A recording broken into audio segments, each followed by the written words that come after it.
Good morning, everyone. I am Montgomery County Council President Gaylord Budnos, and today is Tuesday, September 20th. We begin today's full County Council agenda with two important presentations. The first is a proclamation recognizing National Preparedness Month, which will be presented by myself and Councilmember Jawando. Standing in for the County Executive is Dr. Earl Stoddard. If everybody for that proclamation could please come forward. And Councilmember Jawando is joining us virtually this morning. He's looking bright-eyed and bushy-tailed. Good to see you, Councilmember Jawando. Good morning.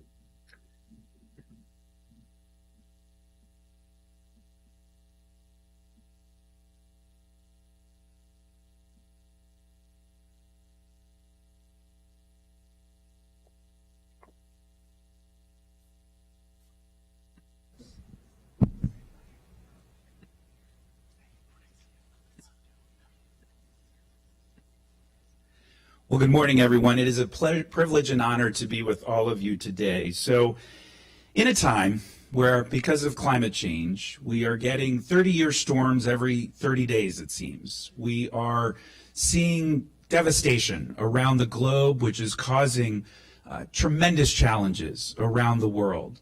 We also are living in unsettled times with gun violence being a pervasive issue across this country and being a scourge in our society. So in order to combat all of that, every local jurisdiction must be prepared. And we are fortunate in Montgomery County to have extraordinary leaders in the community, such as the Red Cross, and in the Office of Emergency Management here at the local level, who are thinking day and night about how to make sure the county is best prepared to help tackle some of these challenges. But in the midst of all of that, it reminds us that we each must play a role, not just in supporting these important institutions, but being prepared ourselves at home, having extra water, having extra supplies in the event of a disaster. I now turn it over to Councilmember Jawando to make some opening comments, and then I will turn it over to Dr. Earl Stoddard to make some comments on behalf of the County Executive. Councilmember Jawando. Thank you, Council President, and good morning, everybody. Happy National Preparedness Month. And I couldn't agree more with Council President's comments. Each September, we recognize this month and highlight the importance of preparing for disasters and emergencies that could happen at any time.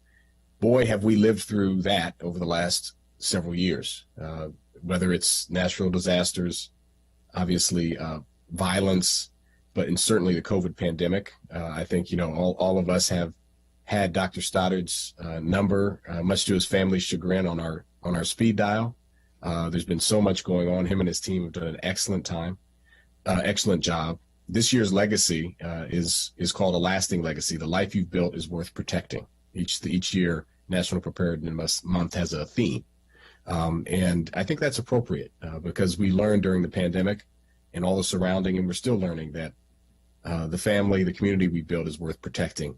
And we need to have prevention and mitigation and preparedness and response and recovery. And we're kind of in a little bit of all of those stages, depending on the issue at some point or another. So really appreciate the emphasis here, partnering with the County Executive. We're blessed in Maryland to have one of the 10 safest states for natural disasters. But that doesn't mean we still don't have to be prepared. So thank you, Dr. Stoddard.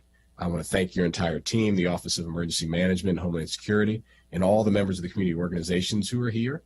The collaboration, it's a partnership. We can't do this alone. We all have to play a role. The private and nonprofit organizations, you see my sisters of Delta Sigma Theta, Sorority Incorporated, looking great in their red. And they're a member of the COAD, the Community Organizations Active in Disasters, the COAD. And so thank you to their president, Lynn Miller-Rowe, and members of their team. So now I'd like to pass it on to Dr. Stoddard. Good morning, and on behalf of County Executive Mark Elrich, I want to thank the County Council and in recognizing National Preparedness Month. Even now, as we stand here today, we have a hurricane that has impacted the island of Puerto Rico. Millions of people are without power. There are rescues, there are hospital evacuations. This serves as a stark reminder for all of us that we have a responsibility to be prepared for disasters, not just for ourselves, not just for our families and our friends, But also we recognize that in our community there are many people for whom preparedness is not it's not a luxury that they can afford. And so we have a responsibility as those of us who can afford and who can make the measures to do so, so that the resources of the government, of the nonprofits, and of others are dedicated to serving those who can't protect themselves. And so we have a social responsibility to be prepared, not just a luxury or a thing you should do. And so as we recognize National Preparedness Month, I do want to join the council in recognizing all the partners that we have here, not just within government. I see in the audience our Director of Health and Human Service and our health officer. Preparedness has meant a lot more over the last several years than it would have previously as we deal with the COVID-19 pandemic and its after effects. But also we have numerous nonprofit organizations who step up routinely during emergencies and provide resources, and we would not be able to do it without them. So thank you very much. Thank you. I'm going to ask the members here to just introduce themselves. Hi, Mary Ann Souders, Acting Director of Office of Emergency Management and Homeland Security. Morning, Tina LeBoy, Acting Planning Division Chief, Office of Emergency Management and Homeland Security. Patrick Fleming, Office of Emergency Management and Homeland Security. Feel like a game show host. Pearl Parker, Emergency Response Team Chair, Montgomery County Alumni Chapter, Delta Sigma Theta Sorority. Bessie Henderson, Emergency Response Team, Montgomery County Alumni Chapter. Donna Cawley, Co-Chair of the Emergency Response Team of Delta Sigma Theta Sorority, the Montgomery County Alumni Chapter. Lynn Miller Rowe, President, Montgomery County, Maryland Alumni Chapter of Delta Sigma Theta Sorority Incorporated. All right, Deltas are in the house. All right, Councilmember Jawando and I will now read the proclamation. All right. Why don't you kick us off, Councilmember Jawando, and I'll pick it up after you. Sounds good. And sorry, Dr. Stoddard, I know you have a new position, but you're forever etched in my mind as but the acting director is doing well, but that's part of the pandemic.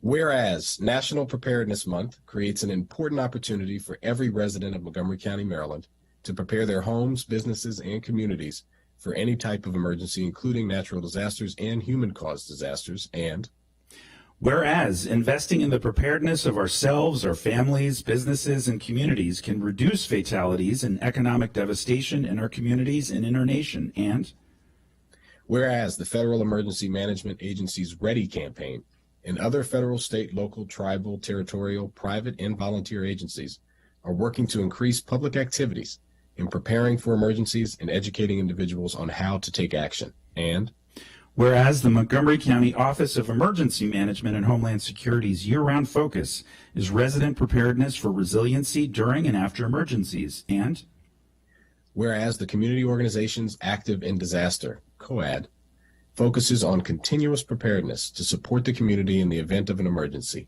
And whereas emergency preparedness is the responsibility of Montgomery County, and Maryland residents are urged to make preparedness a priority and work together as a team to ensure that individuals, families, and communities are prepared for disasters and emergencies of any type. And whereas all residents of Montgomery County are encouraged to participate in preparedness and participate with the COAD and become more prepared themselves. Now, go ahead. Take us home, Councilmember Jawando. Now, therefore, do we, County Executive Mark Elrich, Council President Gabe Albornoz, and Councilmember Will Jawando of Montgomery County, Maryland, hereby proclaim September 2022 as National Preparedness Month and encourage all residents to develop their own emergency preparedness plan and work together toward creating a more prepared society. Signed this day, the 20th of September in the year 2022 by myself, County Executive, and Council President on behalf of the entire council. Thank you all for all that you do. Thank you. All right, let's take a picture.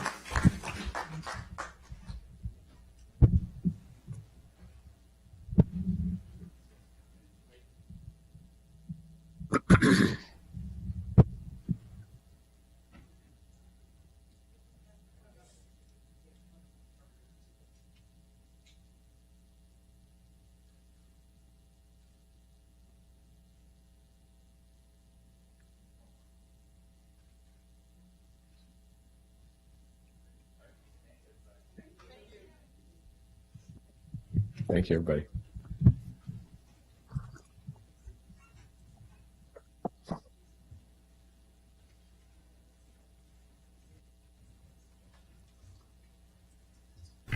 right, our next presentation is a proclamation recognizing National Sickle Cell Awareness Month presented by Councilmember Jawando. And after Councilmember Jawando's comments and after he reads the proclamation, we'll invite the invited guests to speak up front and then take a picture together. Councilmember Jawando. Thank you, Mr. President. Good morning again. September is also National Sickle Cell Awareness Month. Last year, around this time, I was able to donate blood at a drive hosted by the American Red Cross. And I know Kurt Luthi is here from the Red Cross, or his team. And they do great work all year round, but also particularly focus on tagging and making sure that there is available blood in the African American community that could be useful for sickle cell patients. Sickle cell disease is diagnosed at birth, and it's estimated that it occurs in about 1 of every 365 Black or African American births, and in about 1 of every 16,300 Hispanic American births. Less than 10% of Americans donate blood. It's a challenging issue for us. Talk about being prepared. But blood transfusions are one of the most critical treatments for sickle cell patients. It's even more important that Black African American residents donate blood. Sickle cell patients benefit most from blood transfusions from people of the same race or similar ethnicity, but only 5% of blood donors are Black. In some cases, sickle cell anemia can be cured through stem cell or bone marrow transplants. These are not done very often because of significant risks involved for the patient. Many people that carry the trait aren't even aware of it because it doesn't always cause illness. It's important that African Americans and people of African descent also get screened. That's a big message this month. I'd like to thank Ms. Janet Ricks, who you'll hear from shortly, a longtime Montgomery County resident who's with us, who has sickle cell anemia and is a strong advocate for fighting this disease. I'd also like to acknowledge the African American Health Program, which has done great work, in the Black Physicians and Healthcare Network, along with the American Red Cross, who have played and continue to play a critical role in educating and treating members of our community who have sickle cell anemia. Right after I read the proclamation, per the Council President's guidance, we'll call up and have Kurt Luthi from the American Red Cross and the representatives from the African American Health Program. And if Ms. Ricks is with us, you're welcome to come up as well, and anyone else who is there for this proclamation. So I'll turn to the proclamation and then we'll invite our guests. Whereas sickle cell disease, SCD, is an inherited blood disorder in which red blood cells may become sickle-shaped and harden. It is not contagious and there is no universal cure. And whereas September is Sickle Cell Awareness Month, time to raise attention for the disease. This year's theme is Sickle Cell Matters. And whereas approximately 1 in 13 African Americans carry the sickle cell trait. Because the trait usually does not cause illness, many people do not know they have it. And whereas Latinos have the second most common incident of sickle cell disease in the United States, however, many people of many ethnic backgrounds have the disease as well. And whereas approximately 2,000 babies are born with SCD annually in the United States. For a baby to be born with SCD, both parents must carry a sickle cell trait or genes from another hemoglobin like HBC, HBE, or beta. On average, diagnosis is made at birth. And whereas sickle cell disease is a global health problem. Now therefore be it resolved that the County Council of Montgomery County, Maryland hereby declares September Sickle Cell Awareness Month, and be it further resolved that the Montgomery County urges its residents of African descent to be tested, and if they don't know their status, and all residents to advocate for better treatment, education, and research of this disease. Presented on this day, the 20th of September, in the year 2022, signed by myself and the Council President on behalf of all of us on the Council. So I'd like to welcome our guests. Good morning to council members and all of the guests in the audience. I am so pleased to be here. I really am not prepared to speak, but I will say that the awareness that the council is asking for our community is very important, because the disease that I have can be self-cured if the two people who give birth to children will be aware that they are carrying the trait and don't need to have children, can adopt children or find other means in which we can resolve this issue. I am thankful to be here. I am 80 years old, in spite of the fact that one of the doctors did not want me to tell my age. I am pleased to be 80 years old because the life of sickle cell is 42. I had a sister who also have it. We both have sickle thalassemia, which is common to Mediterranean peoples. And my sister Carol lived for 2 weeks before her 60th birthday. So we are both prepared to speak on the topic of sickle cell, and they are making strides. I am proud to be able to say that I am still a living patient. Thank you. Those were great comments and very impressive and so important. I do also want to thank Dr. Kroll, Dr. Bridgers, and the entire HHS and public health team for all your hard work and dedication in this important space. We will now take a picture. Oh, Council President, I don't know if the AHP might want to. My fault. and Red Cross. I just quickly want to introduce Dr. Marilyn Gaston, who is a pioneer in the research for sickle cell. Dr. Gaston. Well, I too want to thank the County Council, Will Gerondo, the entire council, and the council president for highlighting this important disease. You know, historically, it was totally ignored. It didn't receive any funding, no research was going on. And finally, in 1972, the history is important. In 1972, President Nixon, after the Black Panthers had visited him in the White House, once they learned about this disease, which is mainly in this country in the Black community. And so there's no question that it started getting attention, got funded, and I got involved in 1972. At that time, the life expectancy for a person born with sickle cell disease was 22 years of age. Funding was accomplished. We did a number of things.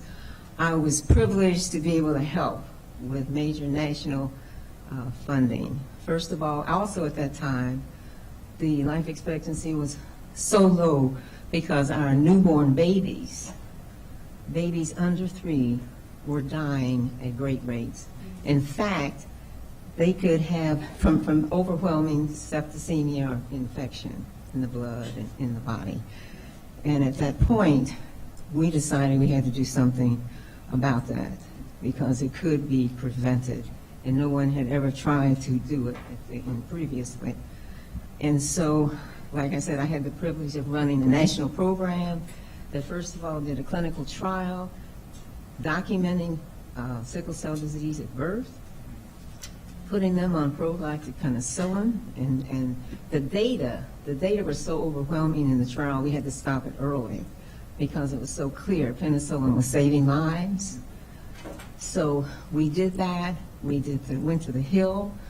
They gave money for newborn testing. Every state can do newborn testing. Because first we had to diagnose them, because back then they were being born with sickle cell disease and nobody even knew that they had sickle cell disease until they came in and died from septicemia. So at this point in time, we got the funding, a lot of programs across the country, a lot of more knowledge. People we didn't even know, doctors, I didn't learn in medical school about sickle cell disease. I didn't know anything about it. But now we have a bunch of knowledge programs. We're close to finding a cure, and we're sure that we can. And I thank you again for your emphasis. Thank you. So I do want to thank Council Member Jawando, Council President, and County Executive.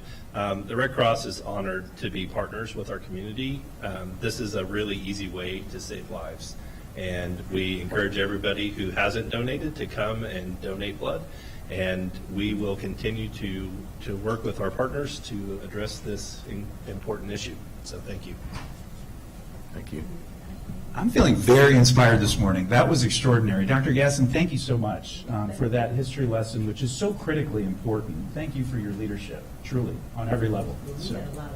I love it. And she's humble too. Look at that. All right, let's take that picture now. Thank you, everybody.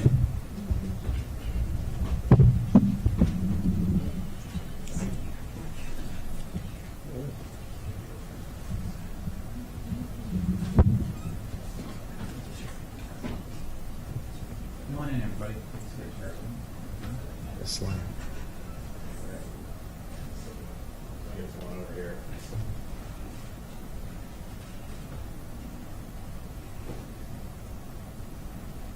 Thank you all so much. Thank you, everybody.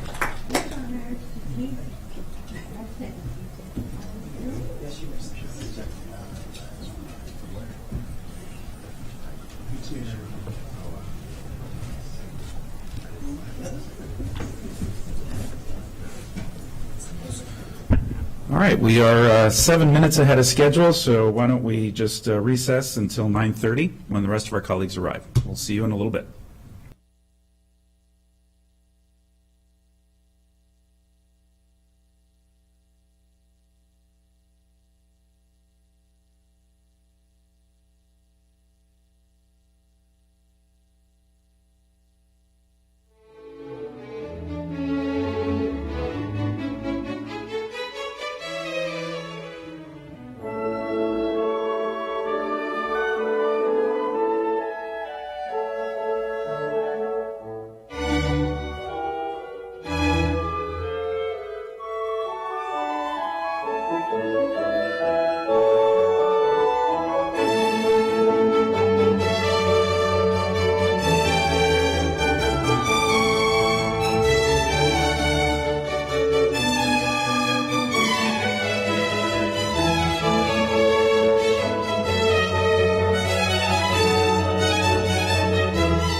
right, can we get a countdown?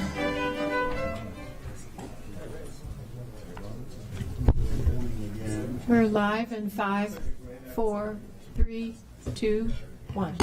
Good morning, everyone. We will now resume our full County Council agenda on this 20th of September, 2022. And we begin with, Madam Clerk, do we have any changes or announcements? Good morning, Council President, Council Vice President, and Council members. Today's announcement, we have the Council is seeking applicants for a vacancy on the county's Policing Advisory Commission. The deadline to apply is Friday, September 30th, 2022 at 5 p.m. And we have a few agenda changes to announce. On the consent calendar, item 8D has been deleted as it is item 14.5. And on the consent calendar, items S and T, the public hearing action is scheduled for 1:30 p.m. on October 4th, 2022. Finally, the council has received 2 petitions. The first petition from residents of Montgomery County opposing the International Holocaust Remembrance Alliance working definition of anti-Semitism. We received 162 names. And the second petition was from residents of Montgomery County supporting Bill 2222, Landlord-Tenant Relations, Limitations on Rent Increases, and that petition included 47 names. Thank you. Thank you very much, Madam Clerk. The clerk has circulated the minutes of April 19th, June 14th, 21st, 28th, and July 12th and 26th for approval. Are there any changes? Seeing none, those minutes are approved. And that takes us on to the third item on the agenda, which is an introduction of the new Wamada General Manager and CEO, Randy Clark. Welcome, Mr. Clark. We are thrilled to have you here today. We know you've hit the ground running. I've seen your Twitter feed and seen you taking pictures with riders and being extraordinarily engaged. You have a fantastic reputation and are coming from one of my favorite cities, Austin, Texas. But we really welcome you here. And in a moment after you, introduce yourself, I will turn it over to the chair of our Transportation and Environment Committee. And then, colleagues, please text me if you have questions after the presentation. Mr. Clark, welcome. Great. Well, thank you, Council President and all council members. I appreciate your time and having me here today. Excited. I'm here with Charlie Scott. Many of you probably know Charlie really well. He's our all things government affairs in Maryland, and specifically teaches me all about Montgomery County, Prince George's County, and everything else that I need to know about Maryland. So I learned something new. Every time I was just saying to Charlie, every time I cross the red line into Montgomery County, I actually learned something. So today I actually learned that Bethesda wasn't a city. So, and apparently that was a reference to a joke yesterday related to the Marriott headquarters as well. So, so I am learning, and part of that experience is being here to listen to you all. Right at the end of the day, the metro system is an incredible asset for this region, and we've started a whole campaign around the idea that it's your metro, and I mean that very sincerely. I have this unique privilege of being the general manager of Metro, and we have 12,000 plus staff members that have that gigantic responsibility. But it is the community system, and we are there to run it for the community and be really, quite frankly, the pride of the region. I'm really hoping to. I was just having a conversation with Councilmember Hucker. I got quoted last week. I didn't even, when you say something, you kind of lose context a little bit. But I'd love to make Metro a little bit boring. And by boring, I mean it runs really, really well, and people can just go about their lives counting on Metro. And then we can be more dramatic when we're doing big things that are new stations or new lines or whatever. But day to day, we want people to just be able to expect good quality performance out of Metro. So that is where I'm going to be highly focused on the customer piece. What I personally love about transit is, as many of you know, transit is the ultimate opportunity connector. It is the thing that is the great equalizer in society. It connects people to education, and to jobs, and to healthcare, and so many other facets of life. And for you all, as you work through policy goals, or colleagues or peers on other councils or legislatures around the region, you all have policy goals you're trying to move forward. And Metro, in so many ways, is the input to help those goals move along. So we have systemic inequities in our society. great transit system helps change that. We have an existential threat of climate change in our world. Transit is one of the arguably, people talk about electric cars all you want. Transit, if you think electric car is green, we're a forest. And, I'll put it in perspective that way.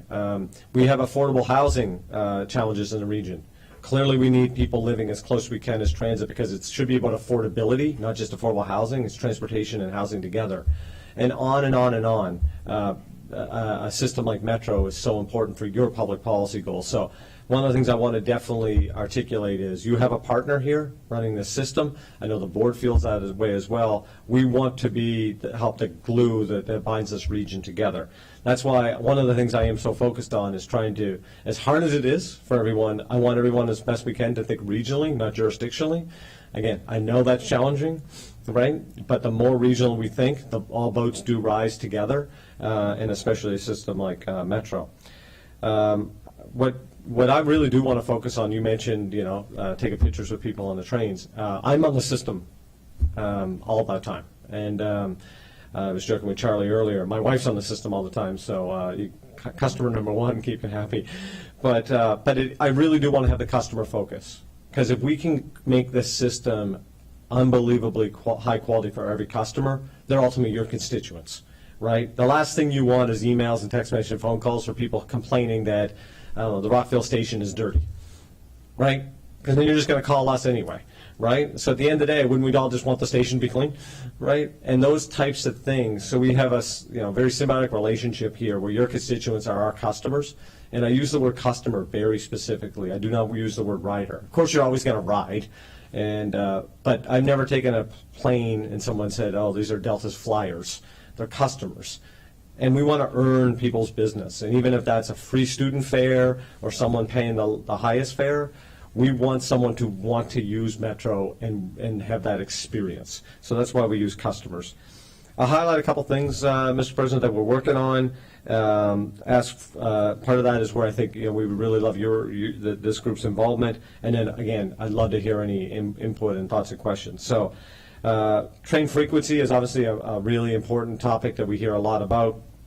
And I'm happy to report our 7,000 series trains are getting back into service. As many as we totally want, not yet, but I think today we'll run 14 of those train sets, more to come. We're working very collaboratively with our partner at the WMSC, the Safety Commission, on a return to service plan. I want to highlight the very safe trains. Quite frankly, they are, in my opinion, safer than the legacy fleet by a significant amount. They have the highest levels of crashworthiness of almost anything in the industry. They have security cameras on board, the highest of reliability, so therefore they don't break down and then cause things like disabled trains and evacuations and those type of things. They are a very safe train. I've been on 7K probably 5 times in the last week. They are a great train to be on. We are working with the NTSB and WMSC to kind of get to a final root cause of that one derailment that happened last October. But I want to reiterate publicly, I believe they're very, very safe trains. And quite frankly, I believe Metro is an incredibly safe system, arguably as safe as any transit system in America. I really fundamentally believe that. But with that said, we have work to still do on the topic of safety security. So one of the things we've heard loud and clear is, COVID has created a general sense of disorder in society. And Metro's just part of society. And we all know that. So hopefully now as we're kind of, getting past COVID, we can get more people engaged on how you're supposed to be responsible members of society and act that way. To help with that, we're doing a lot of awareness and other pieces. But we're also decided we're going to hire a couple of crisis intervention specialists. So people that literally just use the system to try to engage people that are dealing with mental illness. We have a mental illness crisis in America.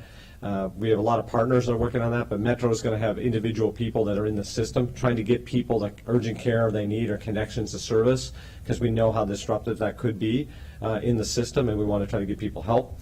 We're also redeploying a lot of our officers on a high visibility campaign. So you're going to see a lot more police officers on stations, in stations, on trains, and on buses. And it's something we've heard loud and clear from the community, and I appreciate the chief and the officers have actually already switched our deployment plan, so you'll see a lot more on that. We're doing a deep cleaning program, fixing lighting, escalators, you name it. I actually rode with some employees that are going to Shady Grove today. I didn't know, but apparently Shady Grove is on the menu today of getting a deep cleaning. So if you're out there, you're probably going to see a lot of Metro staff. We're working on the Silver Line. I'd have no breaking news on Silver Line today. Probably awkward if I broke that news at the Montgomery County Council. Probably some people in Virginia might be upset by that. But we are working on every day. A lot of our safety drills are completed. Our staff is in place. We're just about to start simulated service. We are cautiously optimistic we will wrap up our safety certification and submit it to the WMSC by the end of October. So it's getting close, and that's great to see. I know this region's been waiting for a long time. Potomac Yard Station over by the Crystal City area in Virginia. That's going to end up being a very important regional station. So we have our yellow line shut down right now to work on that station, but that again is coming every day. On the FY24 budget, I know there's been some news on that this week. So I've had some people say, hey, this is great news. I've never had a scenario before where people told me being short $200 million is such great news. But it is great news in the sense of it's not $500 million. With that said, it's not a small sum of money, and we're going to have to use all the tools in our toolbox at Metro. And we've already had some conversations with the board. We're going to be talking about that Thursday at our board meeting. There's not a lot of tools to use as a transit agency, and especially when we don't have our own resources. And this conversation comes up a lot for me regionally. A lot of people say, hey, Metro, you have all this money. And I remind people all the time, we actually have almost no money. We manage other people's money as a collective to run the system. In a normal transit agencies do have their own money. That's very standard in the transit industry. There's not many agencies that do not have their own dedicated revenue source. So what we do is we manage a piece of Maryland's money, a piece of Virginia's money, a piece of DC's money, and some federal money. And then the only money we actually have is what we can generate by our customers' revenue and a small little fraction of advertising and things of that nature. So we're kind of the transit money manager. So we have very little tools to play around closing that. But I think we're cautiously optimistic we'll have enough tools this year. After that, we're going to have to come to a real serious realization of region, what we want Metro to be. And one of the things we've been talking about with a lot of stakeholders, and we'll really welcome your participation in this, quite frankly, we need your participation in this, is I think for a long time, Metro has been in some ways what different jurisdictions have available, and that's what Metro delivers. I think in so many ways we need to have a larger conversation, but and really organically, but from the community. What do you all want Metro to be long term? Do you want to run buses this frequency? Do you want to have night service? What's your frequency of train service, et cetera, et cetera? And then we figure out how to actually fund what people want Metro to be versus how much money we have, and that's what Metro is. And those are different sides of the same coin. I guess the pun wasn't naturally intended, but the coin, I guess, would be a good pun on that. But we do need to figure that out. I don't believe this region has a chance to meet its full potential without an amazing Metro. That's why my wife and I are so happy to be back here. It's not a stagnant region. It's a growing region. Look just around Rockville. I mean, I think Charlie and I heard a month ago, I think there's 7 new buildings. I mean, it just seems overwhelmingly, and all the development in our region happens within about a quarter mile of Metro stations because people want to be near Metro. It's what makes it work. Traffic's back to full on all of our roadways. We have, unfortunately, a lot of crashes on these roadways. Metro is that safe way to get around and faster way to get around. So we want to figure that conversation out, and we need you all at that table to figure that out. The last thing I want to kind of mention is how to move that forward is really we want to create a strategic transformation plan at Metro. So we started that with our board. We had a retreat with our board a couple of weeks ago. And then we're going to do a lot of public process around that. One thing I think that Metro has struggled with, not because of any malice or ill intent, it's sometimes kind of playing a little whack-a-mole because there's so much to concentrate on, and quite frankly, so many jurisdictional governmental partners that all have their priorities. We need as an organization to have a true strategic plan, simple roadmap that says here's what Metro is and what Metro is supposed to be, for the next 5+ years. And it's going to be real simple. If we prioritize 20 things, we've already lost. We're prioritizing nothing. So we're going to get this down to 3, 4, 5 kind of priorities and work the entire organization around being amazing at those things. I expect to be held accountable by the board to deliver. I'll do the same thing for my team. What I think is so healthy about this process, if you are all involved and the public's involved, it helps all the jurisdictions see what Metro's roadmap is too. So then we get the whole region unified around. That's what Metro's roadmap is. And I say this a lot. You can't have a strategic plan if you don't know how your funding works, right? So part of the strategic plan is figuring out what our funding source is long term. Because if we every couple of years have to go from hand to mouth and figure out what we're doing, then fundamentally you can't have any strategy. You only live in tactics. And I think we all want Metro to be strategic because strategy will lead to actually the most success long term. So I end with, we want to be great partners with you all. I'm sure there's some obviously conversations too at some point we want to have around housing and affordable housing and development here in Montgomery County. I know we have some stuff we're working on in North Bethesda, see, I even got the name right there. I didn't say White Flint. I was proud of myself. Grosvenor, we have a project going on, but I know that's a big topic up here, and so I want you to know we want to be a great partner on that as well. So with that, Mr. President, thank you for letting me make some remarks, and happy to have a conversation as you see fit. Great presentation, Mr. Clark. I feel like you get it, which is so important. We've got about 45 minutes, colleagues, for Q&A. We will start with Chairman Hucker, followed by Council Vice President Glass, then Councilmember Navarro, and then Councilmember Friedson. And anybody else, and Councilmember Reamer after that. Thanks so much, Mr. Clark, for being here, Mr. Scott as well. We really appreciate it. Thanks, Dr. Orland, for setting this up. And want to make sure everybody recognizes we're joined by our former Wamada board member and WSTC Chair Mike Goldman is here, and Director Conklin and his whole A-team of top staff as well for this auspicious event. Mr. Clark, thanks so much for your, all of your feedback. We're really thrilled that you're in the role you're in. We've waited a long time for a real transformative leader at Wamada to move us into the farther into the 21st century.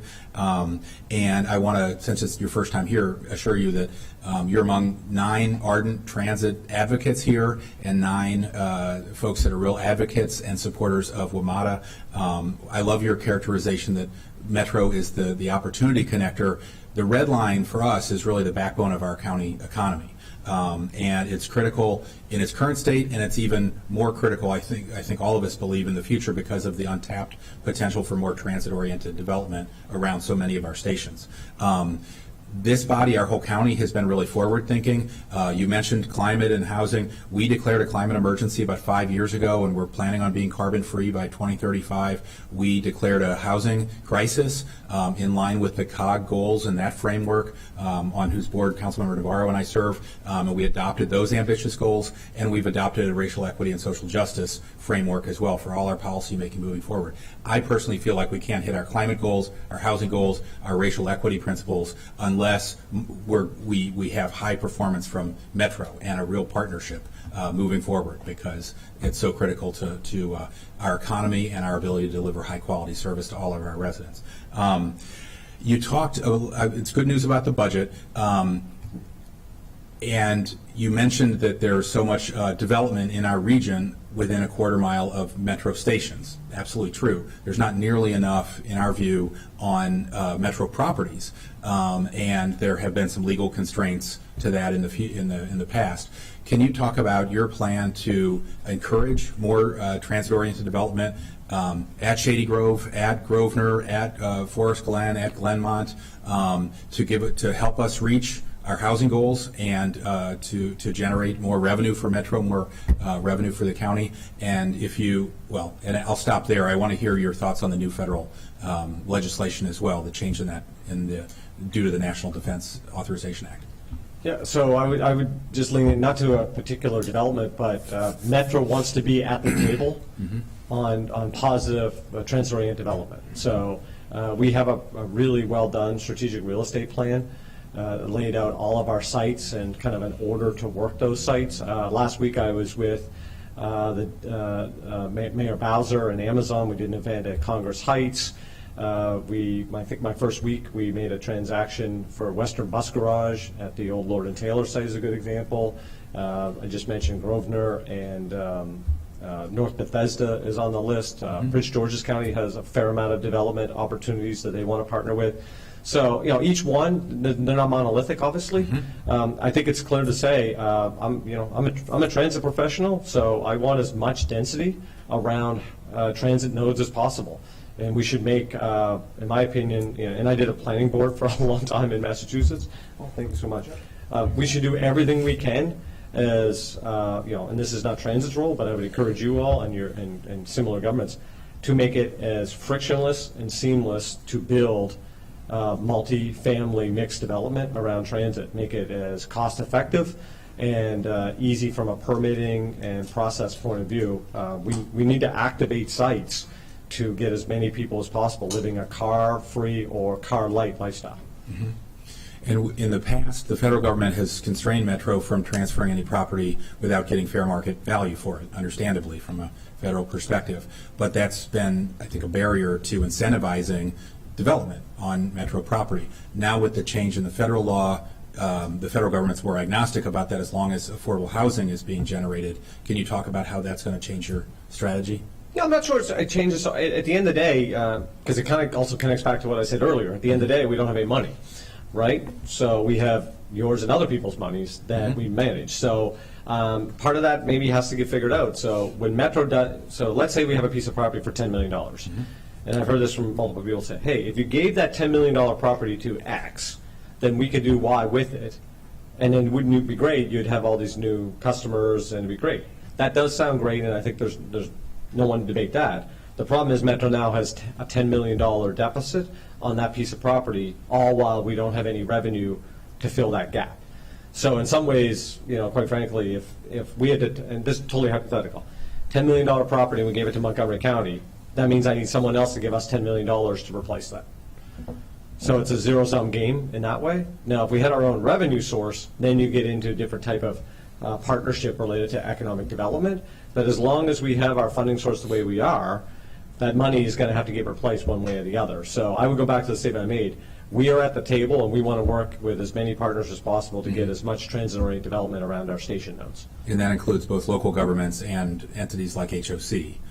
I think all entities, but again, they have to, I don't try to, but they have to be able to pencil out too, right? So as an organization, one of the only assets we have to generate revenue is these little parcels of land because we have no revenue source. We saw the good news reported that the deficit for the coming fiscal year is less than anticipated, and you're right. What you said at the beginning about this might be the first place with $185 million deficit is good news. What's your we're all apprehensive about the following fiscal year. What's your plan to address that and essentially right-size the system? Yeah, well, I appreciate the board has basically, the board chair I think has said public multiple times, everything's on the table. And so we're going to have a conversation on Thursday to start the budget process, and we're starting it early. I want to create as much interaction and community engagement and stakeholder engagement around our budget process, and give as many from an optionality point of view. So we need to look at fare structure. Some people want fare free, and other people want the fare box to be what it used to be or even higher. Those things they can't both exist at the same time.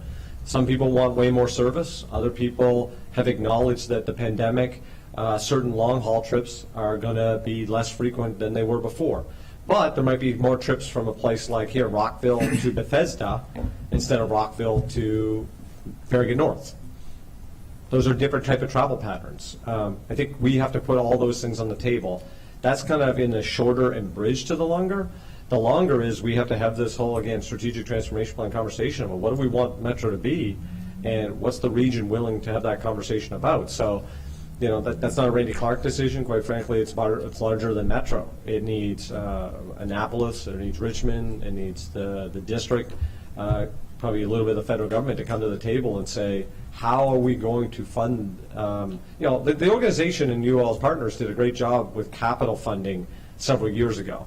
But even that, give or take 2030, 2031, depending on cash flow, that money then has expired, because all that funding will be used to just pay back the bonds for the last 10 years of major renovations and rehabilitation programs. So we have to eventually get to some type of sustainable, predictable funding source for Metro. Okay. Thank you so much for your answers. I have a lot more questions about ridership and environmental issues and other things, but I want to yield back to my colleagues and we can come back later. Thank you, Mr. President. Thank you, Chairman Hucker. Council Vice President Glass, followed by Councilmember Navarro, then Councilmember Friedson, Councilmember Reamer, and then Councilmember Katz. Thank you, Mr. President. Mr. Clark, welcome to Rockville. Thank you. Your enthusiasm and your positive outlook, I think, is exactly what the conductor ordered right now. And I appreciate the way that you've been traveling around the region, speaking with residents, speaking with users of our system, speaking with employees who work for you and work for all of us to make sure that we're able to safely travel around our region. And I moved to this area because of transit, and I moved to Montgomery County and specifically Silver Spring because of the walkability and the ease of the Red Line to get into downtown DC, where I worked at the time. And my husband and I had one car for 10 years, and I had to get a second car to run for an at-large seat on the county council. And so I missed the days in which I could solely rely on transit, but this is a big county and couldn't do it otherwise. But I appreciate in your opening comments, you said that transit is the great equalizer, and that is undeniably true. Transit and transportation in general is the greatest indicator of an individual's economic opportunity. If they do not have access to transportation, they don't have access to education or jobs, childcare, grocery stores. And so we have to do everything we can to make sure people can safely and reliably get around our region and their homes. And as we explore how people are getting around, we know it is changing. It has changed because of the pandemic. And I know that in the FY23 projections, ridership was projected to increase a little more than 50% or so. And I'm just curious, in the few weeks that you've been here observing the DC region, and with the help of Mr. Scott and Mr. Goldman and other current members of the board, curious your thoughts on what the projections are now and what you're seeing. Yeah, great question, and thank you for the welcome. So, I mean, ridership is, again, not monolithic, right? So depending on, we have some bus routes that I believe have higher ridership today than we did pre-pandemic. We have other bus routes that are significantly lower. Saturday and Sunday have come back much stronger, not just here in the region, across America. Transit agencies, especially Saturday service, have proportionally gone up higher. We also, like I believe on like Friday nights, we are slowly seeing that Friday nights are becoming way busier than they maybe used to. You know, if somebody's on like Zooming all day long, the first thing they want to do at like 4 o'clock is like, you know, you take a 25-year-old that Zoomed all day long, they want to get out and go do something. And so that's kind of those travel patterns I think got to change. There's no question in the last 2 weeks ridership has seen a pretty good increase. I think, if I recall, last week we were up about 9% week over week. So, I mean, around America, everyone was kind of waiting for this, like, Labor Day, you know, summer's over, back to life kind of situation. So we are basically about 300,000 on our peak rail days right now. With that said, I actually think we have a fair amount of room for growth on that when we get our frequencies where they need to be. New York City, I think, announced last week they were up to 65% on New York City subway. I think they had one day that's 3.7 million. Chicago, Boston, so they're all clicking up. We have an especially big problem here because we're not running the frequencies that the region needs. And that goes back to our 7K. So, you know, the Red Line's a good example. We have certain, what we call blocks. So a block would be, you know, the trip that a train runs, not to get too kind of transit geeky here. But we have certain blocks, especially on the PM rush hour, that are actually over capacity. So I think we had a couple the other day that were about 120% capacity. So now we are getting concerned about how to manage crowding on certain parts of the line during certain parts of the day because we don't have enough frequencies. So this all goes into that whole system safety approach of how, again, how to manage our risk and get as many people on the system as possible safely. So I'm still very bullish on transit, bullish on Metro's future. I wouldn't have taken this opportunity if I thought that ridership was going to be at 50% and all I had to do every year was come and beg people for money. That there's not a lot of joy in that. That's part of the job, but I think the joy is watch it like so. I mean, the red line today was very busy, both if you will, north and southbound.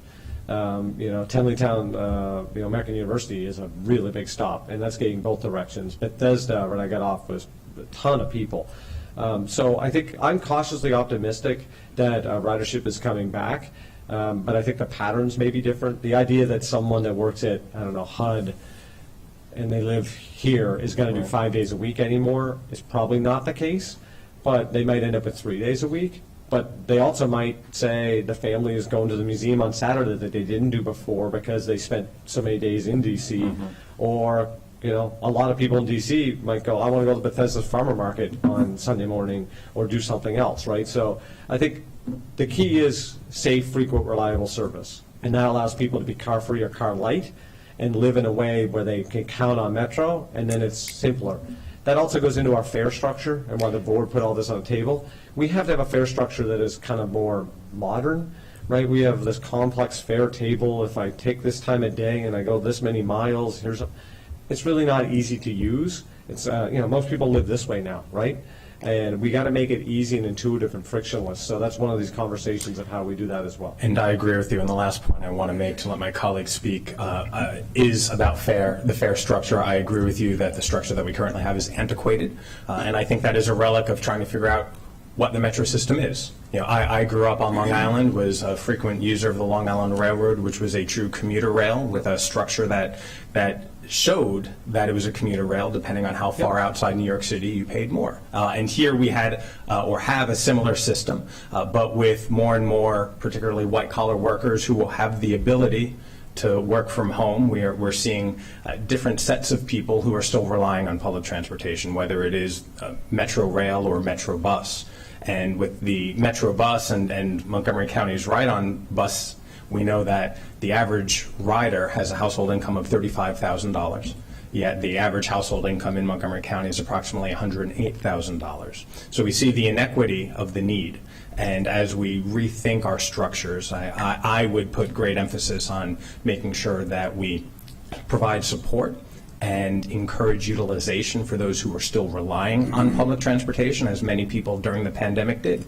They were some of the sole riders on our buses and our Metro, those who didn't have cars, those who couldn't afford cars, and had no other options to pay their rent or their mortgage. And so as you and the board continue those conversations, I think putting emphasis on equity and encouragement is the right way to go, and that way we can provide great service for everybody. And I look forward to more of those conversations in the future. And again, thank you for joining us today. Thank you. Thank you so much. Councilmember Navarro. Thank you, Mr. President. Well, Mr. Clark, again, welcome. I really enjoyed your introductory remarks because they align so nicely with really, truly what this particular council has been working on for decades.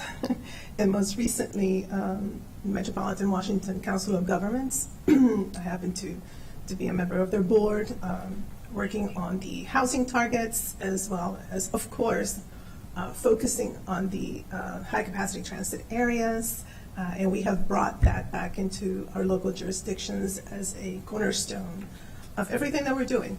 So it touches everything, as you said: economic development, housing, economic sufficiency, equity issues. This council also passed a very truly groundbreaking racial equity and social justice law, because it's all really connected. And so I'm very, very happy to see you in this role.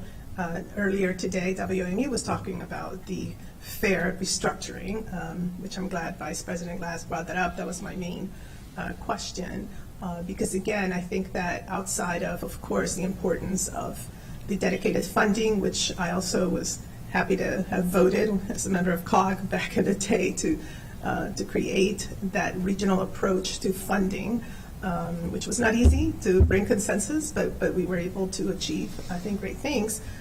Now, as everything has changed so dramatically, and you've articulated that very well, especially because of the pandemic, I think it is time to address, the fare structures, but also put, front and center the people who are the backbone of our economy. It's not just white-collar workers. It's also, the blue-collar folks who keep everything going. And how do we figure out a way to have them partake? Because if we don't do that, then it's very difficult for us to achieve our affordable housing goals and all of that other things, all of those things that come with it. Could you elaborate a little bit more on the fare restructuring on the WAM? You touched upon it a little bit. Moving away maybe from like rush hour structures and things like that. Anything that you can share in terms of what you may be thinking about? Great. Well, thank you for the question and the welcome. So, and I couldn't agree more. We have to, equity is just part of how we got to get our mindset around what we try to accomplish as society, right? That's the difference between individual goals and societal goals. So, I love the way you actually phrase that because, a white-collar, pure federal worker, do we want them all back in the system? Of course. Mm-hmm. But at the same time, if you go and get a coffee at Starbucks, the person that's making that coffee, we want that person to have great transit access. We want someone that's working concessions at Nats Park tonight to be able to get home safely, someone that works at a bar and a restaurant, and you name it. We need that. We need everyone to have good access to transit. To your question on fare, we'll call it holistic fare policy. So ultimately that will be the board's decision. What we're trying to do in great kind of openness and really in the vein of transparency is create more conversations around what fare policy could look like, what a fare structure could look like. So, a former mentor of mine used to say the following, and it's kind of, no matter where I've been in life, it says too, where universally there's two things people dislike: change and the way things are. Okay, you guys could use that one if you want for free. But there's a lot of truth to that because no one likes our current fare structure. But I guarantee you, whatever we introduce, there's going to be some people that dislike that. But the key here, to me, is about process, and good process leads to kind of consensus building. And consensus building doesn't mean everyone gets what they want, right? We're in a very binary world, unfortunately, especially politically in our country right now. Process needs to, we got to get back into having good dialogue and process. So what we're going to do today is, here's a bunch of data, here's where people travel, and here's the types of data. So from an equity point of view, we want to obviously lean into that principle, but in transit, there's ultimately a Title VI kind of analysis that we'll use to validate that we are being equitable.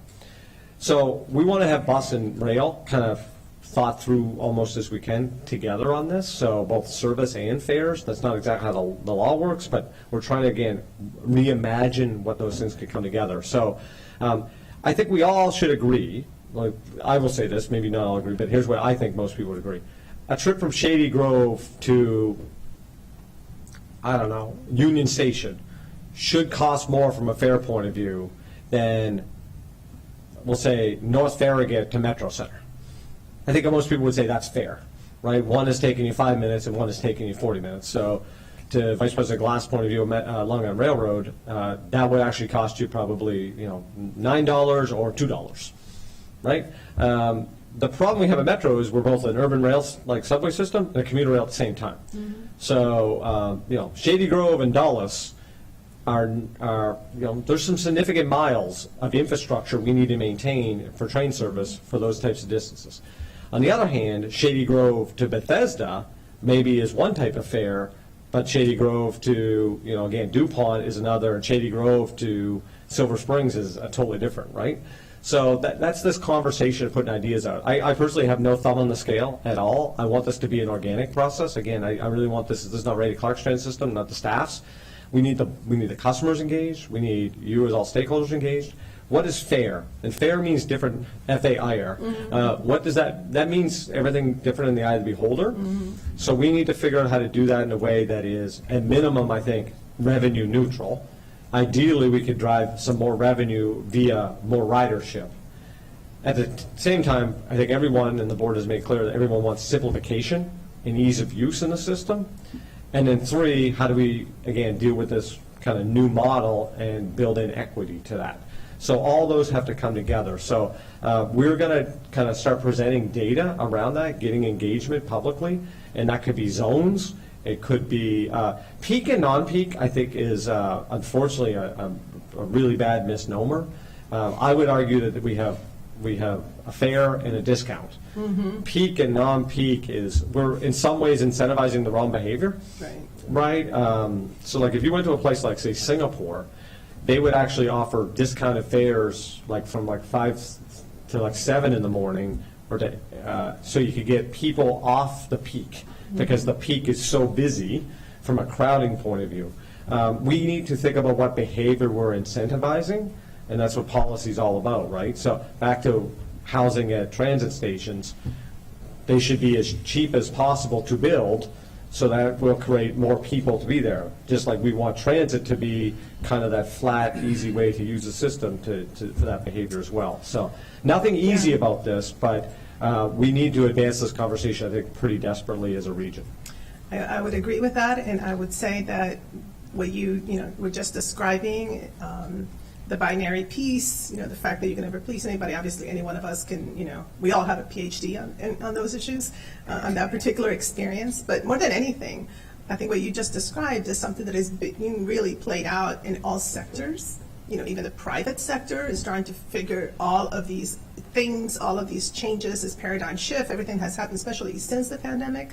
But I think it's an optimal moment to do that, because it's one of those situations where if you don't adapt and change, 20 years from now, 30 years from now, we will lament the fact that we didn't take this opportunity to be, think more laterally, not so linearly, take into consideration who our customers are and all of that. So it's very exciting that has taken place at this organization. And again, it is the epicenter. I think it's the backbone of all the other policy goals that jurisdictions across the region have.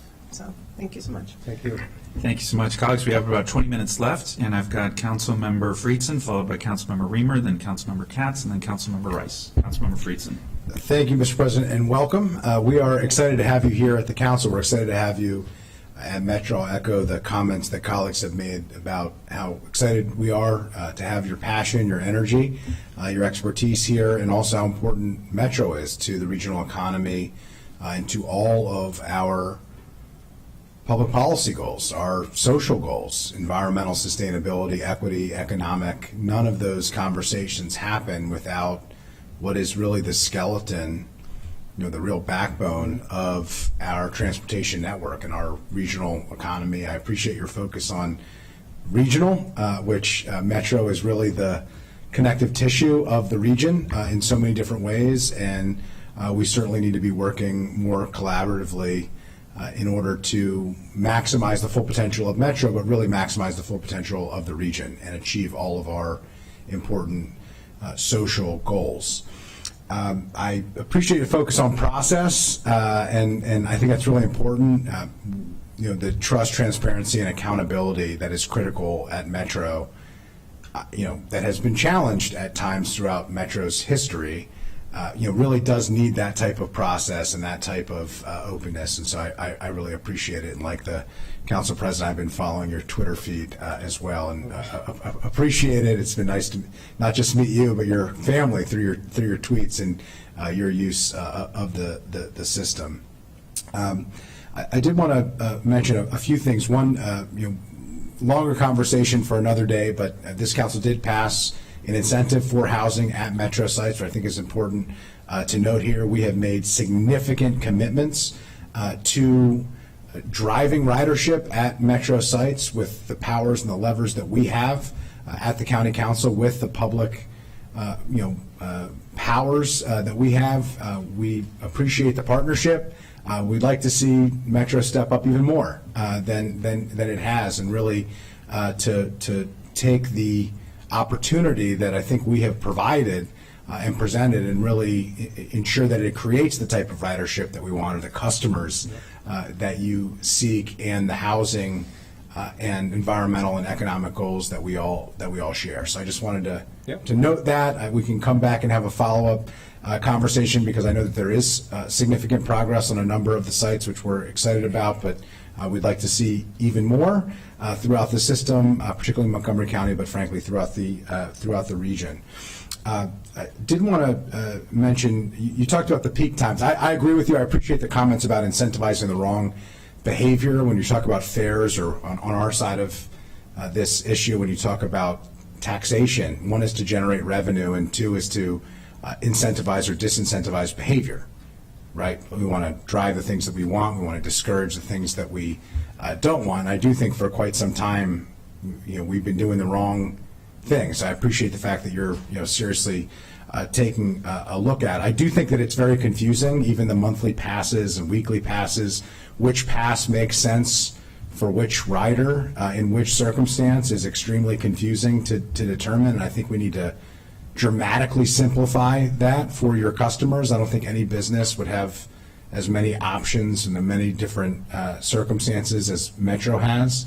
They'd make it as easy as possible for customers. So I hope that's part of the conversation as well. And I know you mentioned simplicity, but you mentioned the peak time issue. And aside from the incentivization or disincentivization, and looking at other models around the world, like in Singapore, I think you mentioned, but I'm also wondering whether we've seen a change in behavior when it comes to peak times. As the behavior has changed coming out of the pandemic, are we seeing any changes to peak time and off-peak time in terms of ridership at Metro? And is there anything that you're noticing in terms of behavior, not just numbers of people who are riding, but the times in which they tend to be riding now coming out of the pandemic? Yeah, so I'm a believer. So I said this pretty publicly when I was in Austin, even like fall 2020 and during the the pre-vaccine part of the pandemic. I'm actually pretty convinced that the world is going to be a lot more normal than a lot of naysayers believe. I think people want to be around other people deep down. We are a social species. Do I believe that we're going to have 5 days a week of certain positions in the office? No. But the idea that everyone's working remotely is also not reality. First of all, people don't work well remotely all the time. They don't collaborate, and there's tons of studies that show that. So we're going to play around on this thing probably for a while, but I think if you look at all the large cities in America, there's been kind of a big wave here even since Labor Day. It's unbelievable how much things I think are shifting. So if you look at our rush hours, Tuesday, Wednesday, Thursday is kind of starting to look like an old Tuesday, Wednesday, Thursday rush hour. This morning, I mean, it was busy on rush this morning. I probably believe Friday mornings are never going to be like Friday mornings ever again. Friday mornings were kind of already not being Friday mornings before the pandemic, and depending on the market you're in, especially a lot of people that are more in the tech space or other types of, I mean, even the feds started Friday kind of making that a little bit more remote or 410s. But I do believe that Friday later in the day, we're seeing like a lot more activity later in the day Friday, and that's happening around the country. So again, and I talked about Saturday earlier. So I do think this is going to shift and move a bit. But Tuesday, Wednesday, Thursdays, I think are going to continue to actually look very normal for, not just for transit. If you went into a coffee shop or a sandwich shop, I think they're going to start feeling just like they were. Our number one issue right now, I think, just on the train side, a little bit on the bus side because we're short operators, and we got to be a little bit better on them. We're recruiting heavily. But on the train side is we're not running enough service. And because we don't have enough trains available because of our 7K kind of return to service plan. So we know that. It's probably the number one thing we're focused on as an agency on the rail side. But we got to provide, so twofold. One, the service of today is getting to a point where it's getting kind of crowded. And then two, we know if we ran more service, more people would want to use Metro. So to some people that took there was a train every 5 minutes, 10 minutes, just as like, I can't live my life that way. Now, mind you, 10-minute service around the world, most people would say that's incredible, great rail service. But neither here nor there, if you were used to 5 minutes, 10 minutes isn't cutting it, and especially if you're transferring in a line, because now you got the transfer penalty as well. So we are focused on that, but I think over time you're going to see the rush hours look very rush hour-ish forever. I appreciate that. You mentioned wait times and reliability. and frequency. Washington Post noted 17-minute wait times on average. I'm just wondering, I'm not sure, maybe that sounds too high based on your reaction. Yeah. Sounds higher than you think is right. I don't know what the right number that you believe the average wait times are for. I think that was combined buses and rail, but that was the average throughout the system, at least from their noting. But what are predicted wait times come January of 2023? I understand we're in a unique moment here. You're reintroducing the 7,000 trains, as you noted, you have 14 coming online, but a few months from now, say January of 2023, do you have a expectation of what the wait times are likely to be? Yeah, so I'll look at the Post part and see how they put that together. I think you mean, are you rail side specifically? Yeah, rail side, but bus would be helpful too. Yeah, If you so I mean, we can get you the entire layout because it's in our budget document of what we're supposed to run. So we're short on some bus trips because, again, we are short of operators. And I think there's not a bus system in America that's not short of bus operators. So we're probably better than most agencies for the drop trips amount per size of our system, but we're aggressively hiring operators. So there's some lines that we're supposed to run 10-minute frequency that we're running 12, and there's some that are 12 that are running 15, and then there's a few that never came back after the pandemic. Some of those, the ridership is incredibly low, and again, from more of an equity or delivery point of view, where do you need to put those buses? Yeah, from the rail side, do you remember, is it 6 minutes on rail? For full budget? Yeah, for budget year? Yeah, so 6 minutes is supposed to be what we are running on the red line, 6 minute frequency. And how long do you expect to reach that frequency? I mean, that's your budgeted goal, you have operational It's all about the issues. trains. All about the trains. So we have to get our 7,000 series trains back. To do that, it's not just a Metro decision. We have state safety oversight, Washington, the WMSC. We are working collaboratively with them. We have a return to service plan right now that we went from 8 trains up to 20. Our big milestone right now is to get through October 23rd. October 23rd is the end of our yellow line shutdown that is basically used to not only start the tunnel and bridge repair, but it's a cut in for the new Potomac Yard station. We need to figure out what our service adjustment is post October 23rd. A lot of that is back and forth to figure out how many 7,000 trains we're going to be able to operate, and then from there go into probably the next one, which would be into January. So there's a little bit of movement on that, but clearly our goal is to run more service. I get tweets all the time. You guys, you mentioned Twitter. People sometimes tweet at me and say, "Hey, you won't run trains because you're making all this money." I can confirm for everyone, we're making no money. There's no P&L statement at Metro. We want to deliver every trip we can that's in the budget. And so we are working as quickly and effectively as we can to deliver every service trip that we can for the community. Okay, thank you very much. Thank you. Thank you. I've got Councilmember Reamer, followed by Councilmember Katz, and then Councilmember Rice. We have about 10 minutes left, colleagues. Thank you so much. Really excited to welcome you here, and thank you for the service that you're providing, stepping up into a role that is going to be a tough job. This role always is at the center of a lot of public attention, and you really have your work cut out for you. But as you've written in your editorial, it's our Metro. I think this county really embraces that, and we feel a lot of pride and ownership, and we want to see Metro succeed. So you've got a great partner here in Montgomery County, and we know we're going to be looking for you, and you're very well represented by Charlie Scott, who's always talking to the council offices and keeping us updated and everything. So really appreciate that. Not too much to add other than, I'm very worried about the long-term finances. I mean, most of the relief that I'm seeing right now in our finances are because of federal support that is potentially short-term, federal support. And so I think we should all understand that, we need ridership to continue to grow, and that's vital. And there is probably a permanent, difference in ridership at this point. We have to change drivers' behavior. I think that's a big part of the issue, is that people who are accustomed to taking Metro to work 5 days a week and have shifted into going 2 days a week. Many of those people presently are deciding to drive those 2 days a week instead of taking the Metro those 2 days a week. But as pandemic fears are indeed subsiding, perhaps we'll get them for their 2-day-a-week trips, and that will help a lot. And we're going to need to work together on the federal funding, because perhaps we need, an enduring federal source of revenue for Metro.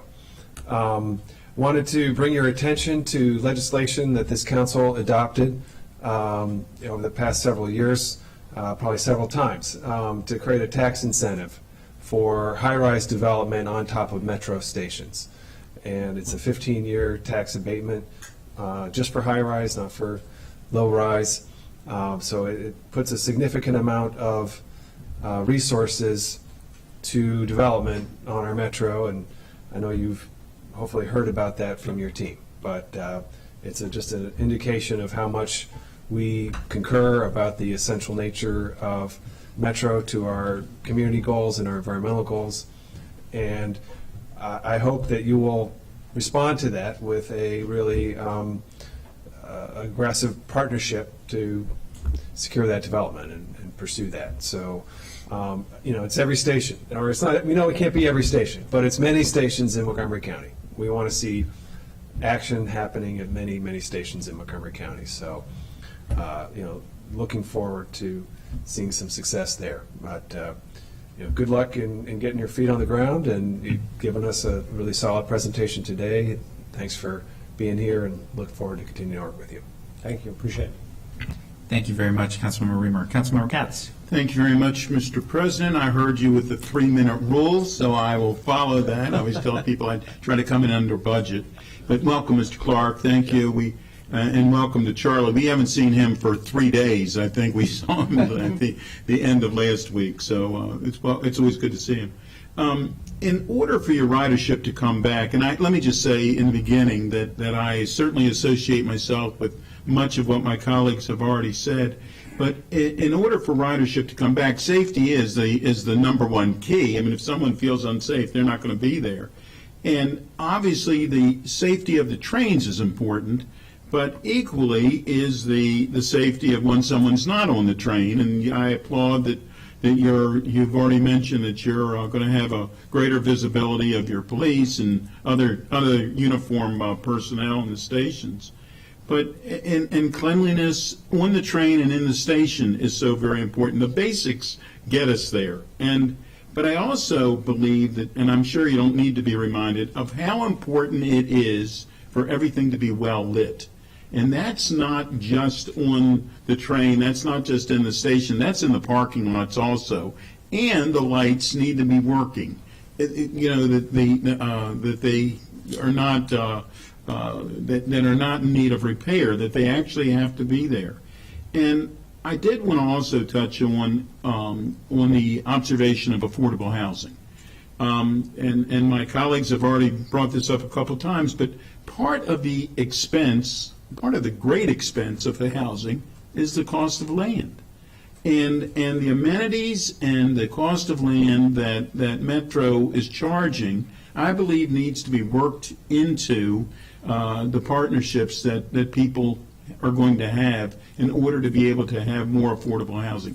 We've taken the step to say that we're willing to take less. We're giving tax incentives, and I believe Metro needs to consider that as well.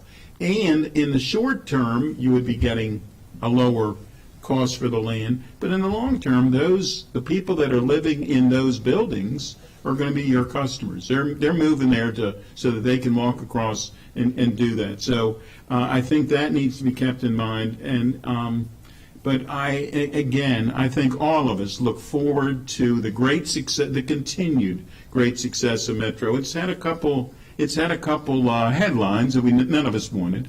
But I think there's a great, all of us want to continue to have the great success of Metro, and we stand ready to help you. Thank you very much, and welcome to the 3rd District of Montgomery County. Thanks. Thank you, Council Member. And I will just say put a pin on the safety topic. So we have work to do, right? And we're never going to be perfect, right? And I think we have to establish that. We have a system that's run by human beings. Human beings inevitably make mistakes. All of us make mistakes. I want to create a culture where if you make a mistake, we're putting up our hand, we're acknowledging our mistake, and we're learning. So we want to build a culture of continuous improvement. But I also think society and all of us around the region got to start giving context to more holistic safety. So while I hear a lot about metro safety, we don't hear as much, since I've been back in the area, about roadway safety. So, and the jurisdictions that make up metro have had over 1,000 people have died in roadway deaths in the last year. And if you didn't know better, some people, if you only follow Twitter, you would hear, oh, Metro, a wheel fell off a train. A wheel never fell off a train. We run an incredibly safe system. The 7,000 vehicles, the 7,000 series vehicles, have run over 400 million miles. And we had a derailment. Now, that was a significant event. I don't want to discount the event, but I want to give context. So I would also encourage all of us that have an ability to talk with the public at large to give context to driving versus transit. One is inevitably safer before you even touch the keys to the car. And so we have work to do, and I'm certainly not being defensive on that, because there's things that we got to continue to work on. But I hope society comes to reckoning of how driving a vehicle is comparatively to being on transit. So, thank you. Thank you very much. We're close to time, but I've got two more colleagues that would like to make some comments. Councilmember Rice, followed by Councilmember Jawando. Well, thank you very much, Mr. President.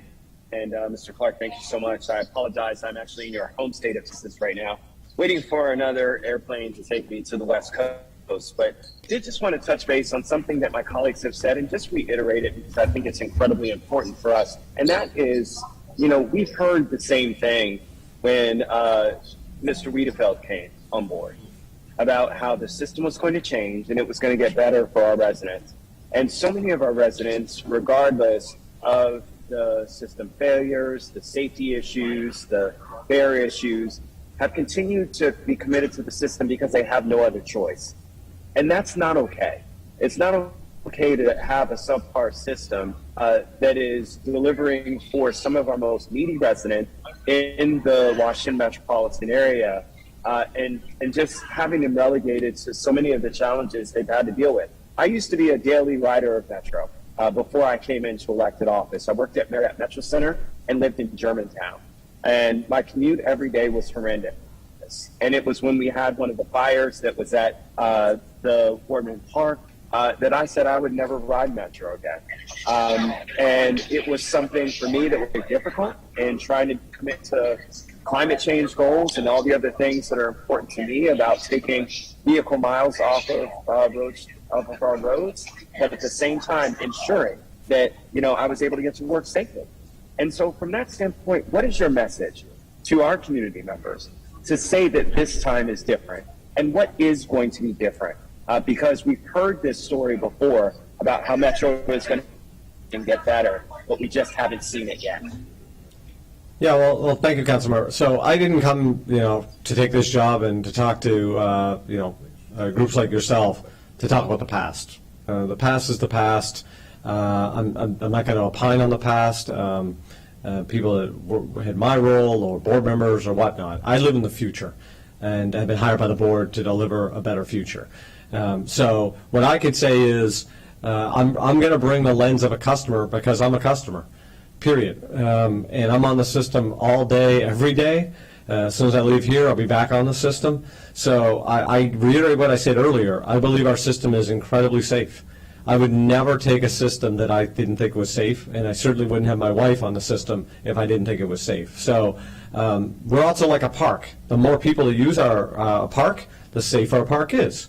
A park where there's only a couple people hanging out doesn't feel as inviting to be in. So numbers actually in transit help policy goals. We're the only kind of form of government where the more people that use something in transit, the actual more efficient, safer, and better the system operates, right?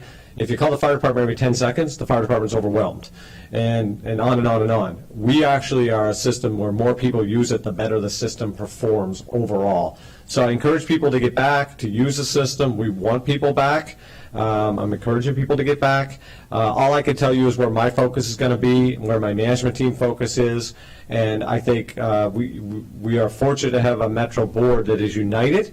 and trust each other and believe in a regional approach to making a better metro, and that's why they said kind of everything's on the table, and we need a kind of a reset to how to move metro forward. Thank you very much. Councilmember Jawando. Thank you, and thank you, Mr. Clark. Welcome. And appreciate your presentation, appreciate the comments of my colleagues, many of which I share, as far as figuring out who we are going to be. I think in so many ways, our region and our county and our country, we're figuring out who we're going to be and how do we provide the service and the amenities and the support that our residents need. And Metro Wamada is no different. So I do want to underscore one thing. Safety was mentioned, and that's extremely important. You know, I went to Catholic University, was there when that horrible accident happened in the early 2000s, and you've addressed that, I think, comprehensively. I agree with you. Transit is safer than being on our roadways and vehicles. I think that's an important point to remember. Obviously, in some ways, people have become numb on that issue, used to car crashes, and I don't think that's helpful. And we've done a lot of work on this council to make our roads safer. We still have a lot more to do for pedestrians and bicyclists and motorists and everybody and all in between. But the thing I want to leave you with is and allow you to comment on is reliability.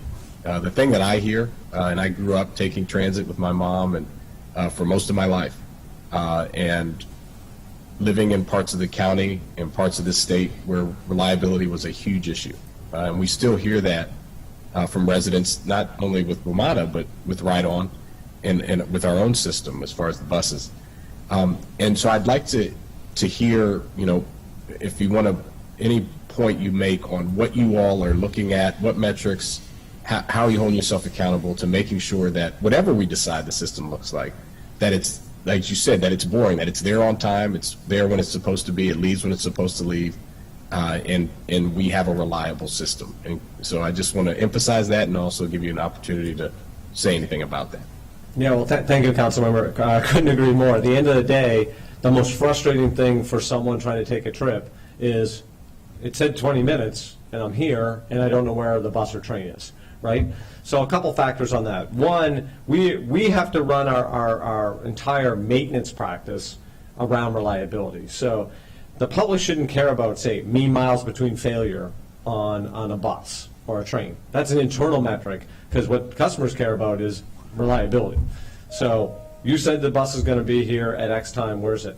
Now, on the rail side, our level of reliability should be incredibly higher than on the bus side because we control the right-of-way, right? Part of the challenge in bus, unless you have a dedicated busway, we are at the mercy of every other vehicle or parts of the environment. So that could be weather related, it could be obviously a traffic crash, it could be construction or utility work, you name it. So whether that's the Montgomery County bus system or ours, we're kind of a victim of that. Now, to help with that, obviously, and I would encourage you all to think about, is every ounce of transit priority infrastructure you can push forward not only helps us from reliability and a customer satisfaction, it actually drops the cost of delivering that service.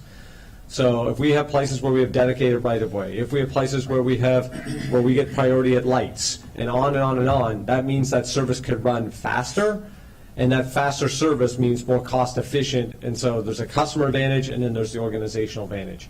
On the rail side, we need to do a couple things. One is our vehicle fleet. So the 7,000 fleet is 4 times more reliable than our older legacy cars, which makes sense, right? Generally speaking, if you have a new house versus one that's 40 years old, our fridge, the 40-year-old fridge is probably likely to break more often than a new fridge, in theory. So that's one element we're working on. Another part, though, is our infrastructure around power systems and signals. So this organization had a significant issue back in, probably 5, 6, 7 years ago related to traction power failures and a lot of arcing insulators. I am very impressed with our track here at Metro. We have actually no speed restrictions. We have a great power cable program now, so things that obviously were issues that are now addressed.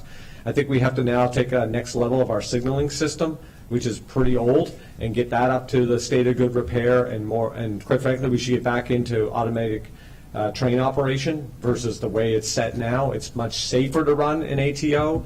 than the way we're running it now, and it's a better customer experience, and it's better for the vehicles as well. So all of these are part of this, I would say, council member. We're in this whole modernization process, and quite frankly, we can't modernize quick enough to get to be the system people need. So again, I go back to being a customer. Reliability is critical. And we have to really be conscious that when an issue happens, and sometimes like we'll have a medical issue, someone on a train has a medical issue, right? No matter what the scenario is, we need to be able to communicate incredibly effective to our customers. So I hope people have noticed in the last month or so, we've upped our game on communications. We are running later hours during the week. We're actually now have people available all weekend, when customers are actually on the system. We're better on social media, we're better on phone, we're better on email. Are we there perfectly? No, but we are leaning in heavily and I want to provide more signage on top of stairs. So if you're to say DuPont Circle, wouldn't it be great to know what the train size is before you went down a long escalator, as an example? So, and then we're all adults. I want to give people information, and adults can make decisions, but we need to give pieces of information as quickly as possible for let people make life decisions. I appreciate that. Those are all really specific ways you're addressing it, and we look forward to updates and supporting you along the way. I appreciate it. Thank you. Thanks, Councilmember.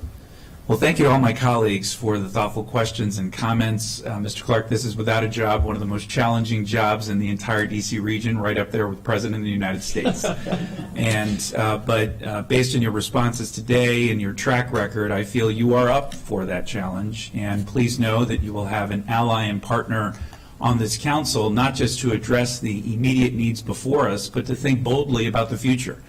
In my lifetime, I would love to see an extension of the Red Line. In the same way our colleagues and friends in Northern Virginia have thought big too. We need to think big here as well. So we look forward to the ongoing conversations, and we really appreciate your leadership. Thanks so much for joining us today. Thank you all for having me. Appreciate it. Have a great rest of your day. Thank you. All right, that takes us on. That was actually a good transition to the next topic of conversation, which is an update regarding Vision Zero. I'd like to invite all of the panelists who have been invited to please come forward.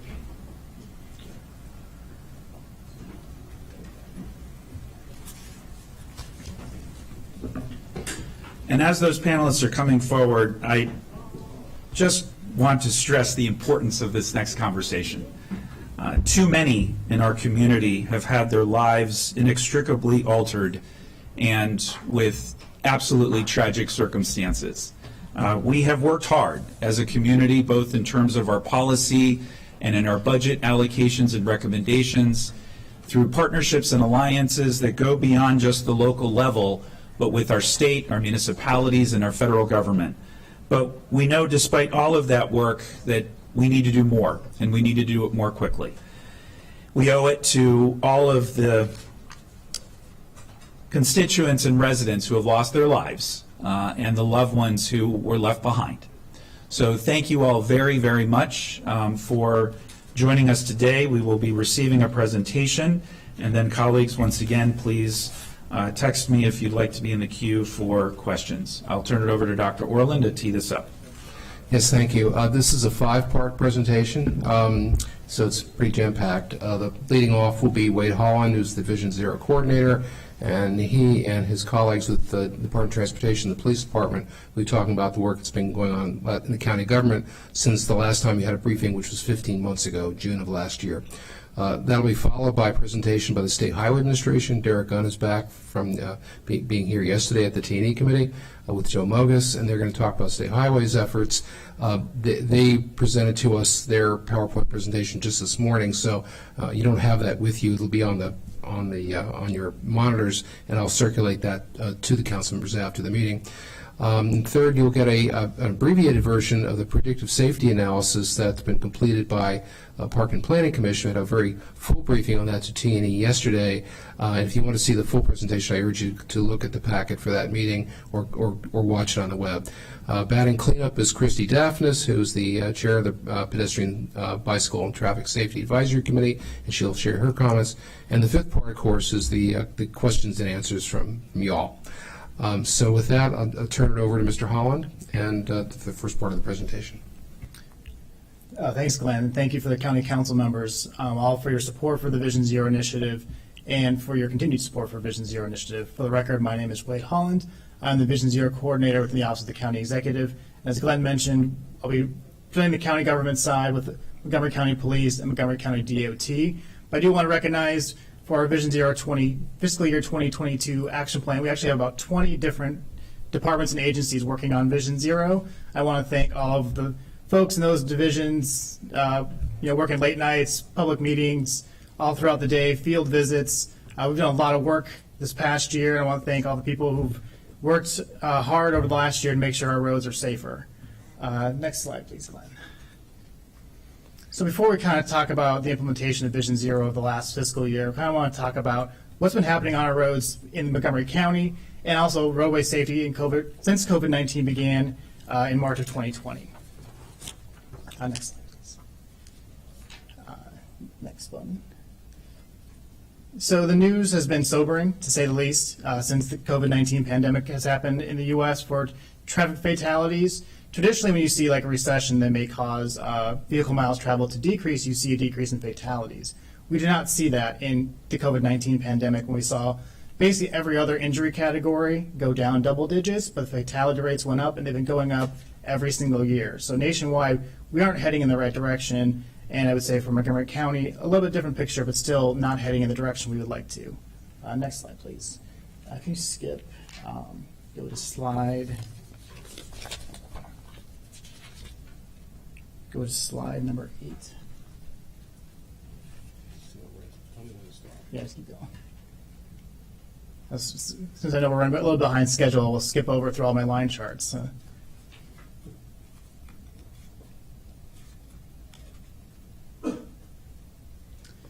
So as mentioned in the previous slide, we have these issues that we've had since COVID-19, but also prior to that, numbers for traffic fatalities in the U.S. have been going in the right direction. And that's after about 3 decades of continuous improvements.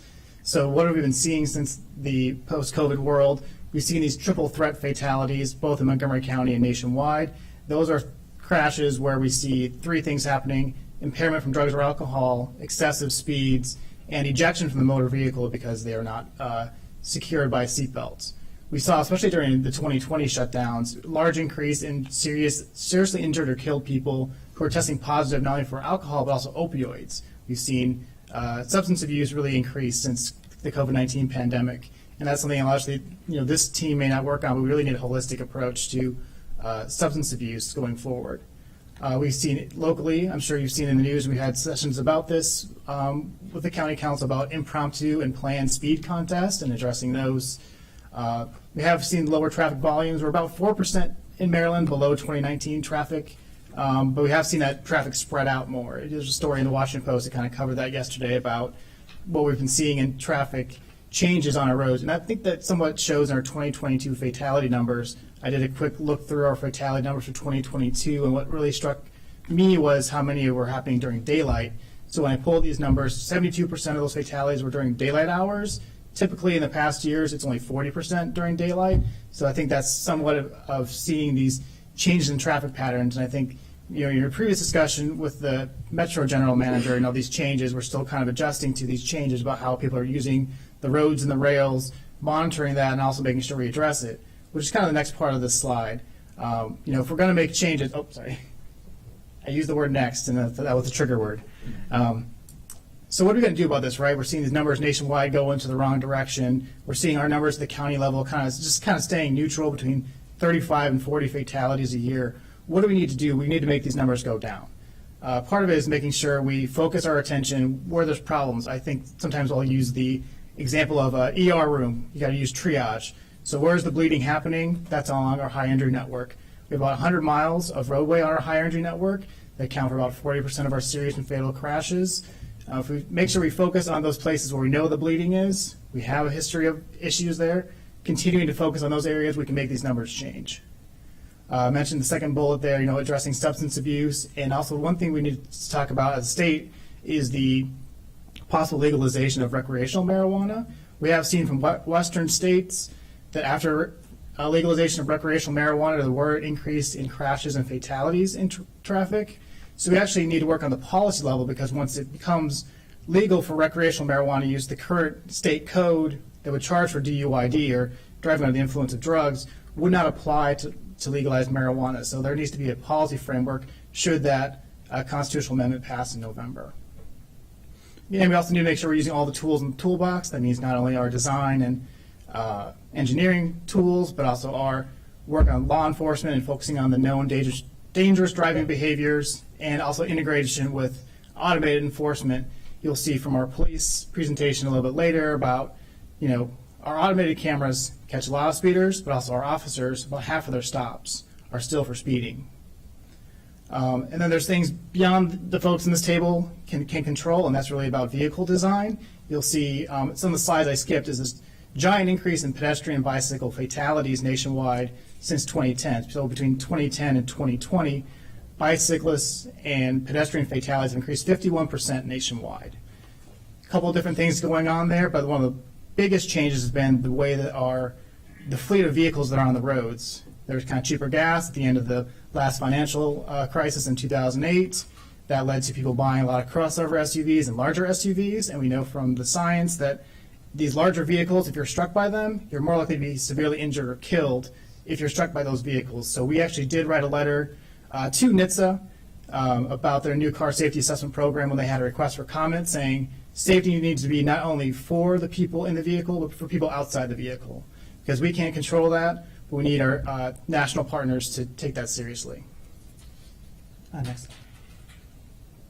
So when we were before you last time, we were still drafting our Vision Zero 2030 plan, and within that plan there's kind of that long-term 2030 plan, and then underneath that is the fiscal year 22-23 work plan. And the goal of having a short-term work plan was to directly tie the action plan to what we have available in our budget, to say, if we have these available in this CIP number, here's what that would get you in terms of safety on this action plan.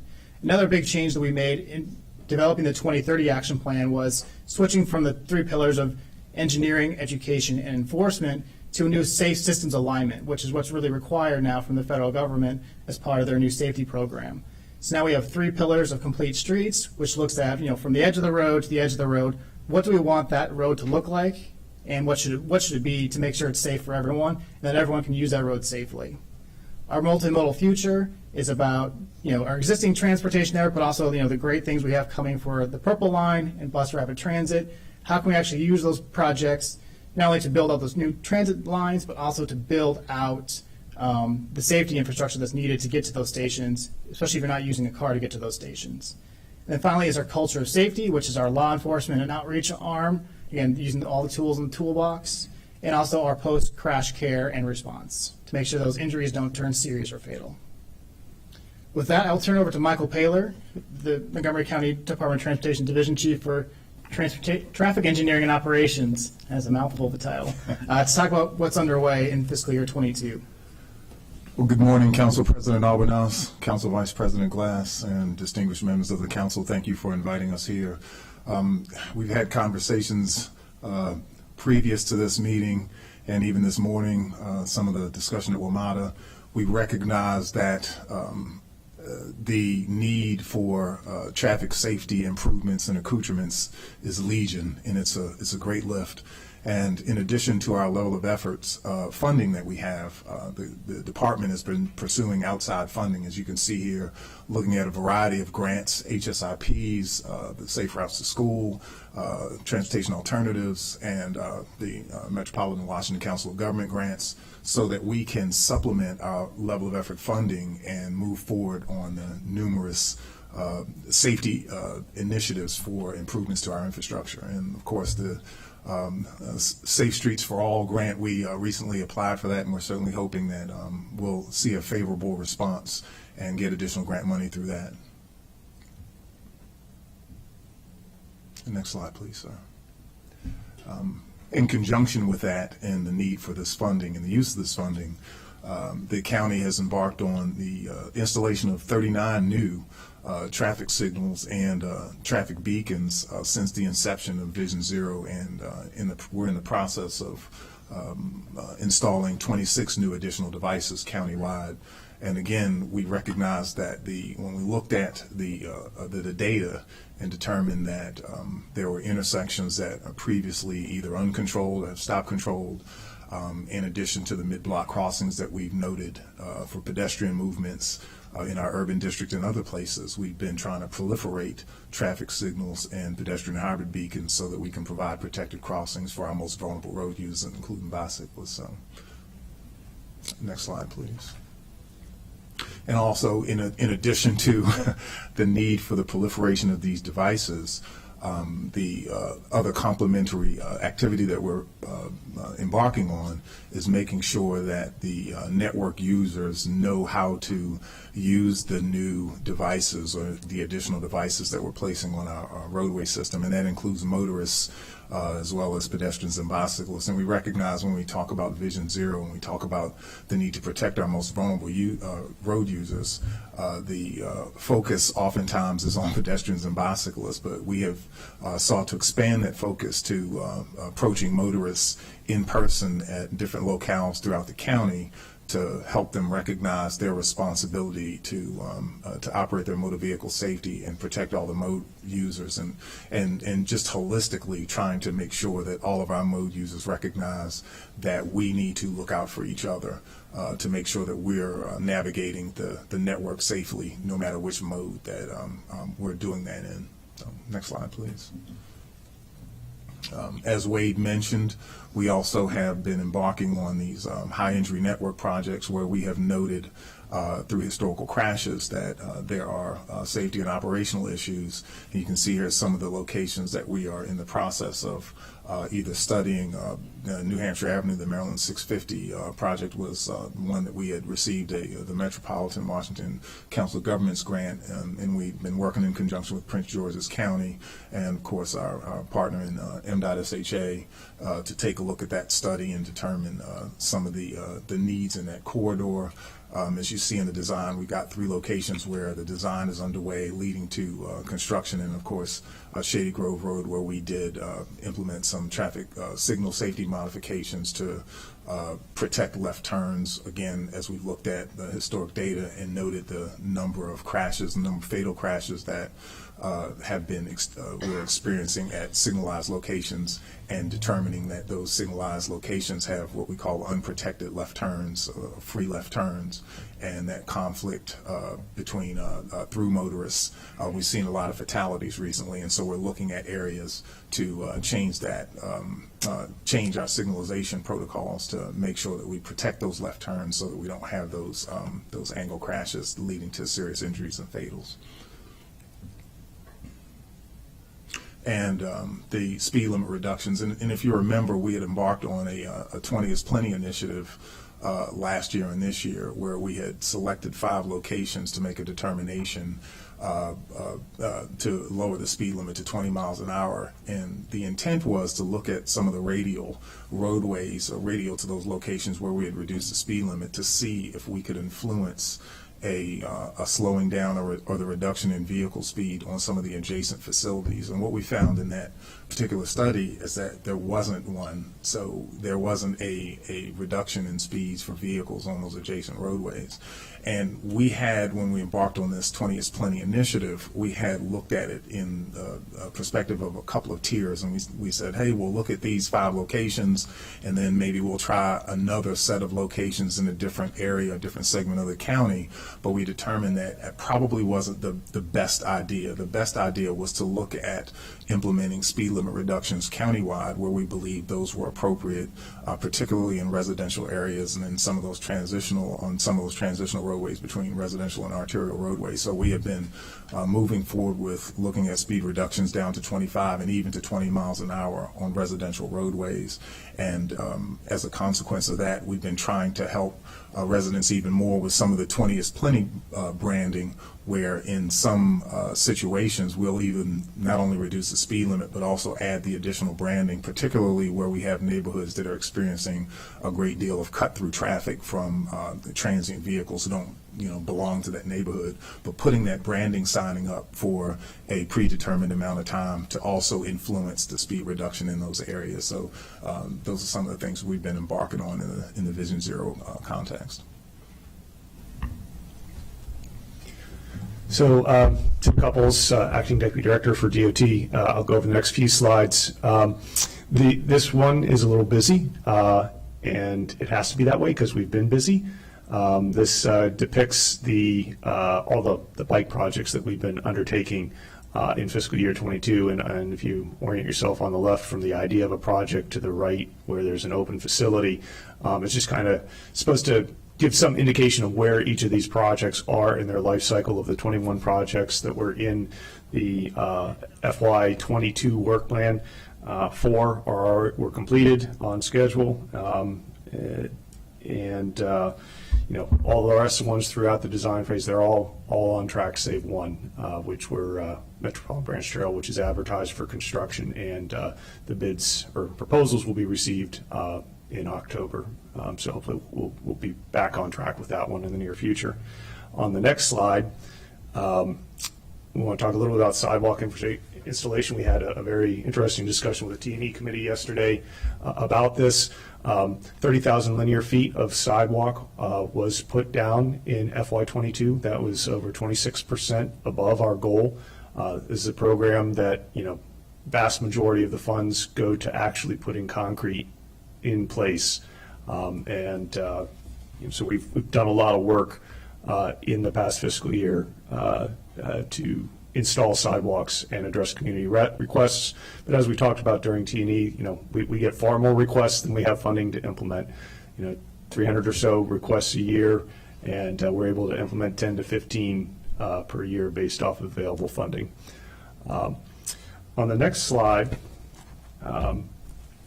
just want to demonstrate how we leverage our projects, and one of the key goals of the 2030 Action Plan is to look for opportunities to incorporate safety projects into our transit projects.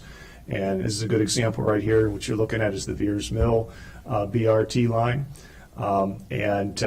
We had made a decision to combine this effort with our Veers Mill BIPA project. And so as a result of that, it accelerated the Veers Mill BIPA project. We will complete all of the BIPA work that is concurrent with the Veers Mill BRT line, at the same time. And another benefit, extreme benefit of that, is by completing it as part of the transit project, it becomes eligible for federal funding, and we're able to leverage that outside funding and get more bang for our buck. And we just achieved a significant milestone on this particular effort when we received authorization from FTA within the past week to enter project development in the Small Starts program. So that's a big milestone on the track to actually getting those federal dollars in hand. And then my final slide is just to talk a little bit about and something that we completed in fiscal year 22 as well. And this is an effort to develop a guide with best practices and a toolkit to assist folks with vision disabilities in navigating, our right-of-way. And this was done underneath a COG, Technical Assistance Grant. We see it not only as a model for the region, but the nation. We're probably way out ahead of most folks on this, and we're already actively incorporating the tools in this toolkit into our projects. All right, thanks for that, Tim. So we'll move on to our goals under the Safe Road Users category. We can't build our way to Vision Zero. There's no one perfect tool in toolbox. We need to use all the tools available to us, both in the short term and long term, to reach our Vision Zero goal. So now I'll turn it over to Michael Paler to talk about some of the outreach initiatives that have been going on throughout the past year.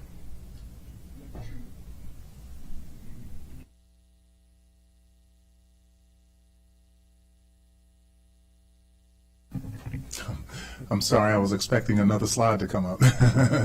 So again, the Department of Transportation has embarked on several outreach initiatives. Our Youth Ambassador Initiative is and hopefully will be continue to be a popular one, where we offer the opportunity for high school students local to be youth ambassadors for Vision Zero and partner with us in us helping them communicate to their peers and to their teachers and to their school good and proper safety techniques.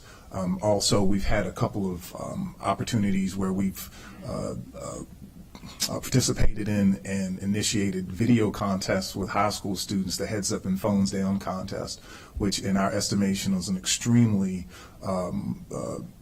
well-received contest, and some of the videos that were submitted by the students were incredible and demonstrated the vast talent that we have in Montgomery County, and not only the talent, but also the awareness of safety, which was a surprise for us, that these high school students seem to really get it, and that was demonstrated in some of the content of their videos. Certainly we continue some of our long-standing programs like our bike rodeo, where we provide the opportunity for individuals at schools to ride bicycles and learn how to ride a bicycle safely and learn about the rules of the road. And so we've been working on that. Also our Bike to Work Day, which has been a very exciting and interesting proposition. I didn't have the occasion to participate in the most recent one, but I did in times past, and being able to ride to a locale to work and really see how the network really is, it really functions and operates when you're talking about bicycle and motorist interaction was a great surprise to me. And so those individuals who do that periodically or do that every day, my hat's off to them. But again, these are some of the initiatives in addition to the ones that are listed on this pamphlet. Now, again, I also mentioned the pedestrian hybrid or the Hawk Beacon outreach that we had been embarking on to help people recognize how to use that device properly. All right, thank you, Michael. So I'll turn it over to Assistant Chief Wamada and Captain Dillman to talk about the creation of the Central Traffic Unit and what they've been doing since the creation of the Central Traffic Unit. Good morning, Council President Albanaz and esteemed council members. My name is Brian Dillman. As of August 1st, I took over command of the Traffic Operations Division. Obviously, here with me as Assistant Chief Mark Wamada, who is the Field Services Bureau Chief, and which encompasses the Traffic Operations Division. And seated behind me is Chris Tippery, who is the Director of our Automated Traffic Enforcement Unit. Prior to July of 2021, Montgomery County Police had 6 traffic squads. They were dispersed between the 6 district stations under 6 different commands. The vision of the department was to get a central traffic unit which would be under one central command and would be focused on the high injury networks, as well as the five areas where we know through statistics that contribute to fatal traffic accidents. Our initial vision was to take those 4 to 8 officers and bring them into the central traffic unit. However, unfortunately, because of budgetary restraints and losing some sworn positions, that was pared down to 26. So they're led by a sergeant and corporal, and then 12 POs underneath them on each squad, or 11, I'm sorry. Their hours of operation are from 0600 to 2200, so they're getting the morning rush and the evening rush hour time periods. Next slide, please. Everything we do within the central traffic unit is purposeful and evidence-based, as alluded to before. They're focusing on the high injury networks, as well as the different infractions that we know contribute to fatal traffic accidents. The slide you see here is from the National Highway Traffic Safety Administration, and what those efforts do to either increase driver safety and decrease our fatal traffic accidents. Next slide. If you look on our focused enforcement efforts, I think what's key to look at here is 45% of the 40,214 traffic stops by all Montgomery County officers in fiscal year 2022 involved a warning or a citation for speeding. 57% of all violations were issued as warnings. So we're really honing in on our education piece as opposed to just hammering that enforcement. So if you look at the breakdown, again, our aggressive and speed driving, that's our primary issue. 45% of those issued citations were for speeding or warnings. Driver failure yield and stop yield right away, followed by distracting driving from mobile devices, and reckless, negligent, or aggressive driving, followed by impaired driving, and finally occupant safety, the seatbelt violations. It's important to note that the Central Traffic Unit, they started in July 4th of 2021. In the first year of the 15,804 traffic stops, resulting in 21,639 violations. 75% of all those violations were written warnings.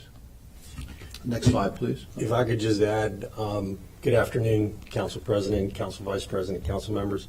As Brian said, I'm Assistant Chief Mark Wamada.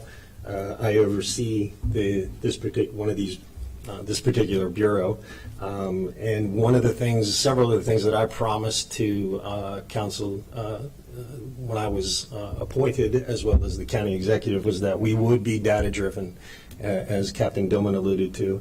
I also promised that we would be consistent in our traffic stops. So the traffic stops that our units are making in Poolesville are the same traffic stops that are being made in Silver Spring.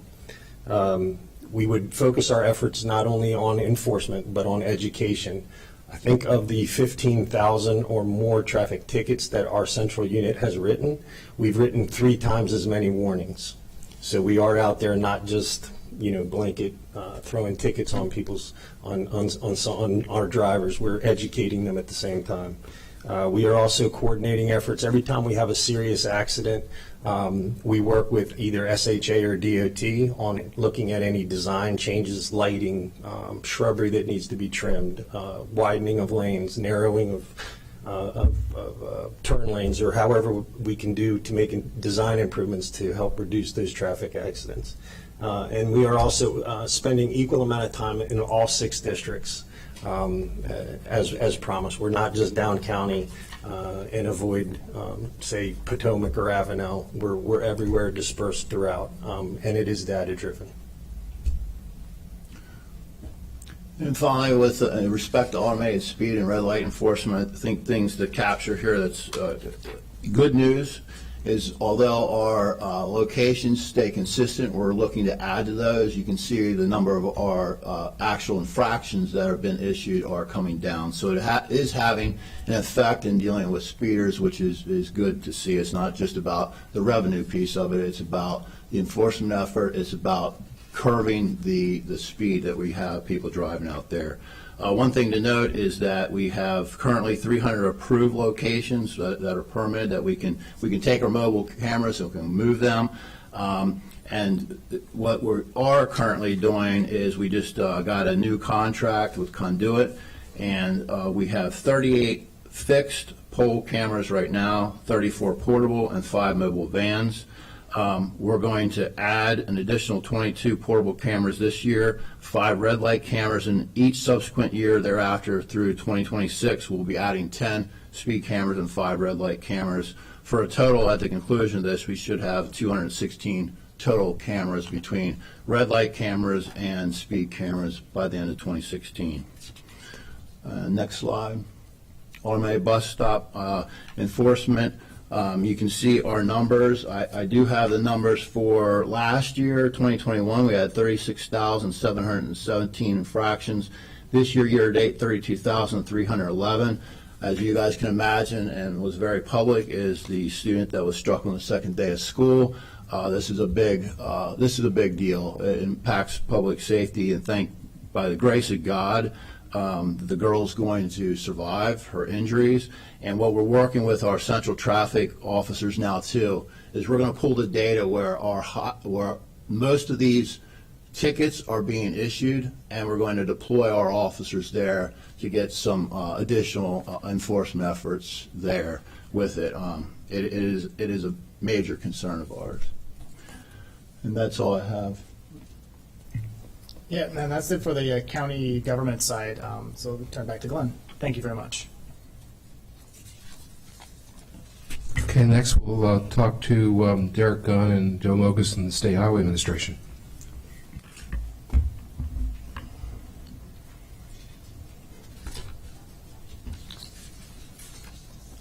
Good morning, council members.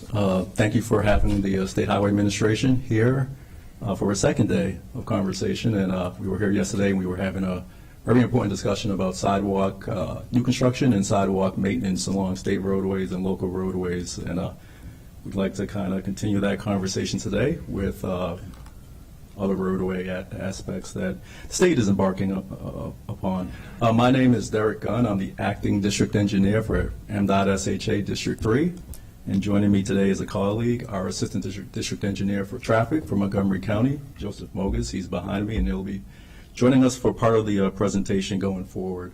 What I would say is that in the last 3 years, our previous administrator and our current administrator, Mr. Tim Smith, have been here to discuss where SHA is with some of our initiatives, and more pronounced, they have discussed the context-driven design initiative and where that is and how we're moving that forward. And we have done, particularly in Montgomery County, multitudes of treatments related to the context design. And just as a rehash, what that is understanding from our agency perspective is that one size does not fit all, and that we need to be more responsive to specific community needs in terms of safety along our roadways. Next slide, please. The context design driven design initiative, it is nested very heavily in the current Maryland Strategic Highway Safety Plan. It speaks to it on numerous occasions, and those two documents do talk to each other. But with the context design, that is kind of clearly the what in terms of what we are going to do as an agency and what our users and vulnerable users will see on our roadways. Our pedestrian safety action plan, that's more or less the whens, the wheres, and the whys. It answers those questions. And it's more of a strategized and action plan in terms of where our agency will prioritize funding and improvements from a data-driven standpoint to try to reduce and eliminate fatalities on our roadway. Next slide, please. So I will, just as a background for the committee, our context design guide was released in 2020. It establishes 6 contexts that are characteristic-based, and there is an online feature now that is available, and we try to keep that populated so that users can go online and see where we are district-wide and statewide with our context design implementation. The context design, from a toolkit standpoint, we identify various proactive treatments that can be implemented on our roadways based upon the type of topography and some of the characteristics related to each zone. Next slide, please. And again, with context design, it balances access and mobility. And there are 6 strata here, and all the way from urban core and some of your more dense residential and commercial areas to your more rural areas around the county. And particularly with Montgomery County, you do see all 6 types of topography. I would say that those 6 zones, they do map very well, in my opinion, to the planning department's complete streets. They did a similar exercise, and again, those 2 documents talk to each other. Next slide, please. And that just highlights some of the urban core and the rural sides. And with context design, again, it's looking at 2 elements in terms of accessibility, which translates directly into safety, and how many points of access can we get folks to safely. And then on the mobility side, how far we can get folks to their opportunities. And this is more or less just a subset of traditional town center zone that's identified in our context design guide. Joe Mogus, he's our assistant district engineer for traffic for Montgomery as of this spring. And Joe will play an instrumental part going forward in terms of how we implement and deploy a lot of these treatments. And what Joe will do next is speak to some of the treatments that we've placed on the ground, and then what it looks like going forward. Thank you, Derek. Good morning, everyone. Once again, my name is Joseph Mogus, Assistant District Engineer for MDOT-SHA District 3 Traffic in Montgomery County. So we've touched on Vision Zero and context-driven initiatives. I'd like to now touch on our context-driven improvements. So with our context-driven guidelines, we can review locations of concern with an added lens. In doing so, the context-driven guidelines offer new opportunities for tangible improvements with respect to pedestrian safety. In revisiting improvements previously implemented, we oftentimes find new opportunities with our context-driven guidelines. There are several tools that we have developed and employed. Here you'll see just a few of those tools that I'd like to go over today. Next slide, please. So this slide features resurfacing projects, and resurfacing is not exactly a context-driven tool, but I just wanted to include this in a more programmatic perspective. In one respect, resurfacing is an opportunity to upgrade road surface conditions and pavement markings and so on. In another respect, you could consider the critical and essential funds associated with resurfacing as an opportunity to improve efficiency. Perhaps that efficiency could provide funding opportunities elsewhere. That being said, we have recently resurfaced the US 29 corridor from St. Andrews Way to Stewart Lane. This newly resurfaced roadway may seem typical, but this pilot project utilized a new fiberglass and trained hot mix asphalt, or HMA. If proven successful, the life of the asphalt will be increased sizably, resulting in significant system preservation fund savings. Those savings could then open up opportunities elsewhere. I just wanted to take the opportunity to present efforts for efficiency. Now we'll go over to opportunity. You'll notice two other corridors listed: Maryland 193 from Maryland 185 to Amherst Avenue, and Maryland 187 from Ryland Drive to Nicholson Lane. The Maryland 193 corridor was recently resurfaced, and the Maryland 187 corridor will begin next month. Next slide, please. So this slide reflects the opportunity I mentioned a few moments ago. As the Maryland 193 corridor was resurfaced, we took that opportunity to utilize our context-driven guidelines by narrowing the lanes. These narrowed lanes have a twofold effect. One is traffic calming, and two is pedestrian safety improvement. As the lanes narrow, traffic tends to slow down. Additionally, as traffic shifts away from the curb line, pedestrians will enjoy a previously non-existent buffer. The end result is both a pedestrian buffer and slower, safer traffic. Similarly, this will be forthcoming with the Maryland 187 resurfacing project. I've also listed our other corridors where similar approaches were taken. In this list, you'll see Maryland 410 East-West Highway in Bethesda. You'll notice Maryland 97 Georgia Avenue in Forest Glen, and also Maryland 586 Veers Mill Road in Wheaton. Next slide, please. In 2020, District 3 took a similar but advanced approach to Maryland 187. We coupled a resurfacing project with a bike lane project. Essentially, we found an opportunity to tether our system preservation project with a multimodal improvement project. In this instance, we installed buffered bicycle lanes along Maryland 187 from West Cedar Lane to Ryland Drive, just south of the Capitol Beltway. With that buffered bicycle lane comes the added benefit of a pedestrian buffer from the motoring public. As recently as a few months ago, we found an opportunity to further enhance these buffered bicycle lanes by installing vertical delineators or flex posts along the same corridor. Next slide, please. In this slide, we wanted to highlight the new signalized pedestrian crossings. Along US 29, we have 3 new signalized pedestrian crossings forthcoming in 2022. We have Hastings Drive, which is just south of the Capitol Beltway. We have Oakleaf Drive, which is just south of Maryland 650 New Hampshire Avenue. And we also have Stewart Lane, which is just north of Maryland 650 New Hampshire Avenue. The Stewart Lane project serves critical purposes, but from a pedestrian standpoint, it constructs a safe and signalized ADA-compliant pedestrian crosswalk on the north and south legs. In order to expedite the much-needed improvement, we have taken the extraordinary step of designing and constructing a temporary pedestrian signal with the ultimate design and construction, while the ultimate design and construction is underway. Next slide, please. On this slide, we wanted to showcase a pedestrian signal upgrade project. Here you'll see Maryland 185 Connecticut Avenue at Lenox Street. The existing HIB will be upgraded to a Hawk later this year. And with that, we will also be upgrading the crosswalks to that of a high visibility or continental crosswalk. Next slide, please. And before I close out my portion of the presentation, I just wanted to emphasize that we have only shown a snapshot of what MDOT is implementing on our roadways. As you can see on the slide, we have mentioned just a few of the tools at our disposal that have been implemented, soon to be implemented, or in design. The tool icons show barrier-separated bike lanes, green pavement for bike lanes, RRFBs or rectangular rapid flashing beacons, LPIs or leading pedestrian intervals, ped recall, posted speed limit reductions, and no turn on red, among others. Next slide. Ultimately, what is context-driven all about, and what is Vision Zero all about?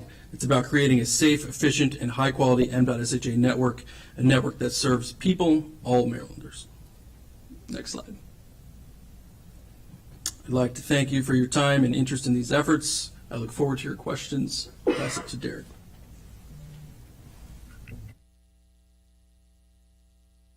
Okay, next we'll turn it over to Jesse McGowan, who's going to talk a very brief overview of the predictive safety analysis that Teenie got a full briefing on yesterday. Thanks, Glenn.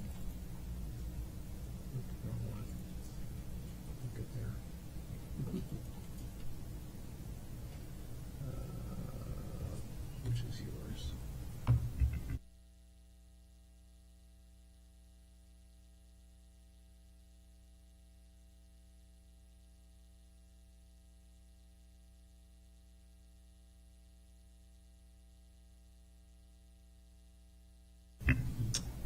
Again, my name is Jessie Cohn McGowan from the Planning Department, so I'm going to talk a little bit about how we've addressed Vision Zero at planning.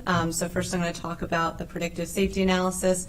As Glenn mentioned, we provided a more detailed briefing yesterday to the T&E committee. We're also happy to provide any one-on-one briefings if you'd like to hear more detail about this project. Historically, transportation planners have looked to the past to say where have severe injuries and fatalities happened on our roadways, but unfortunately that requires tragedy to strike before we make changes. And so the predictive safety analysis says let's not be reactive and look to the past, but let's instead look ahead. And so this was a technical analysis that estimates the expected number of crashes at intersections and segments throughout the county, looking at the transportation characteristics, land use, demographics, et cetera, to understand why is it that crashes are happening on our roadways. We use this project in order to both understand the problems on our streets as well as effective solutions, and we did this work in partnership with the UNC Highway Safety Research Center. See the next slide. So while I'm not going to go into the details about this project, I do want to just share some of the key takeaways. The first, again, is that we need to be proactive. We shouldn't just kind of look to where things have happened in the past, but instead say, where is there risk on our roadways? There may be two intersections that look really similar, have the same speeds, volumes, number of lanes. Just because a fatality has happened at one and not at another doesn't mean that there's not comparable safety risk. And so we need to be really proactive in considering risk and not just crash history. We also found through our analysis that we need to center equity. I'm sure this is not a surprise to anyone, but we have a disparity on our roadways of who is being killed and severely injured. And so what we found through our analysis is that more than half of the worst locations for pedestrian crashes are in our equity emphasis areas, even though they only make up about 16% of the county. Our analysis also found that we need to focus both on our urban and suburban areas. I think we traditionally think about our suburban arterials as the major issue in the county, but given the high level of walking and biking that happens in our urban areas, we can't kind of leave those behind when we think about where we should be prioritizing investments.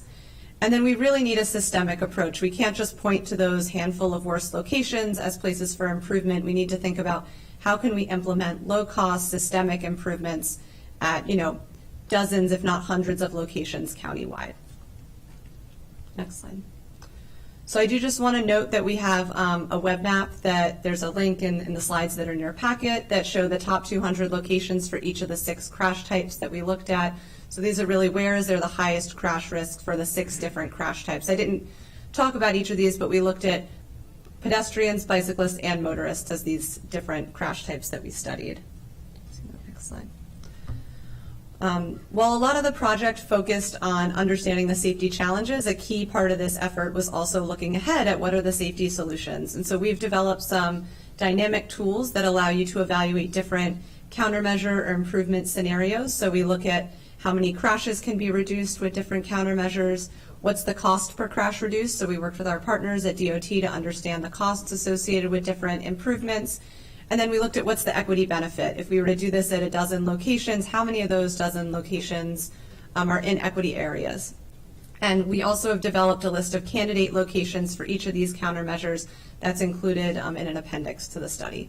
See the next slide. I'm just going to briefly walk through one example of how this tool can be used. So one of the crash types that we looked at is angle crashes. This is when 2 vehicles hit at a right angle at an intersection. I think Michael Paler was talking a little bit about this crash type earlier when he was talking about protected left turns. So here we just have an example. If there's about $350,000 and you're trying to figure out what's the best way to improve safety with these funds, you can use our tool to understand a few different scenarios. So the first is a signal timing change. If we were to increase the all red clearance time, this is the time that all of the vehicles have a red light. Given that a signal timing change is relatively inexpensive, you could do this at over 100 locations with $350,000. Another potential improvement could be transitioning some intersections that are currently only side street stop to all-way stop. And again, because installation of a stop sign is a relatively inexpensive treatment, you could do this at quite a few locations with $350,000. But lastly, we have an example here of a traffic signal, which while it can really have a great benefit to improving safety, you can only do that at one location with the funds that we're using in this example. And so we see when we look at the predicted crash reduction and the cost per crash reduced that taking that kind of low-cost systemic approach really can be the best bang for our buck, or where we can be most effective in improving safety. So you can go to the next slide. So just as I start to come to a close, the predictive safety analysis is really just a first step. It provides the data analysis and a foundation for decision making. So we see this as something that can be used in how we prioritize CIP project funding. When we're looking at some of the level of effort projects in the capital budget, how are we identifying which crosswalks, which sidewalks are going to be constructed? We can use this to take a really safety-focused approach to that. And then at the planning department, we intend to use this data to inform our master plan recommendations, our regulatory review, and also use this to support future grant applications, across all of our agencies. And so just before I close, I want to acknowledge, one more slide, please, acknowledge that, this is not the only way that the planning department is thinking about Vision Zero and addressing Vision Zero. We currently have a pedestrian master plan underway that's expected to come to the council in spring of 2023. We have draft recommendations for that are currently online and will be presented to the planning board Thursday of this week. We recently completed an access management study. That access management looks at how do you access private development, where the driveway is located, how many are there, can you make right turns or left turns in and out of those. So thinking about how do we improve safety when it comes to access management. We completed a complete streets design guide in partnership with the Department of Transportation in 2021 and ZTAs that really formalize and codify the recommendations or the street types in that are working its way through the council now. And I also just lastly want to acknowledge that last year we released a bicycle plan monitoring report that shows our progress towards meeting the goals of the bicycle master plan, as well as a Vision Zero community toolkit that outlines about 40 countermeasures for improving safety throughout the county. So thanks so much for your time. Finally, we'll turn it over to Christy Daphnis to make a few comments before we turn to the council members for Q&A. So Christy, you're on. Thank you so much, Council President Albornoz and members of the council. I really appreciate the opportunity to speak with you all today. We all join these Vision Zero briefings to speak about safety and getting to zero. But Sarah Langenkamp, Randall Gibson, Vidal Juarez Godinez, Enzo Alvarenga, Carol Weiss, Eric Gross, Mohammed Haikel El Sayef, Luz Roa, Moges Alemnu Wabete, Elka Hamanshutana, and Zenshu Chen. This is what Vision Zero looks like in our county. By my count, in 2022, Montgomery County has seen a total of 35 vehicle occupant, pedestrian, and cyclist deaths. Of these 35, 7 were pedestrians, and 2 of those pedestrians, just children.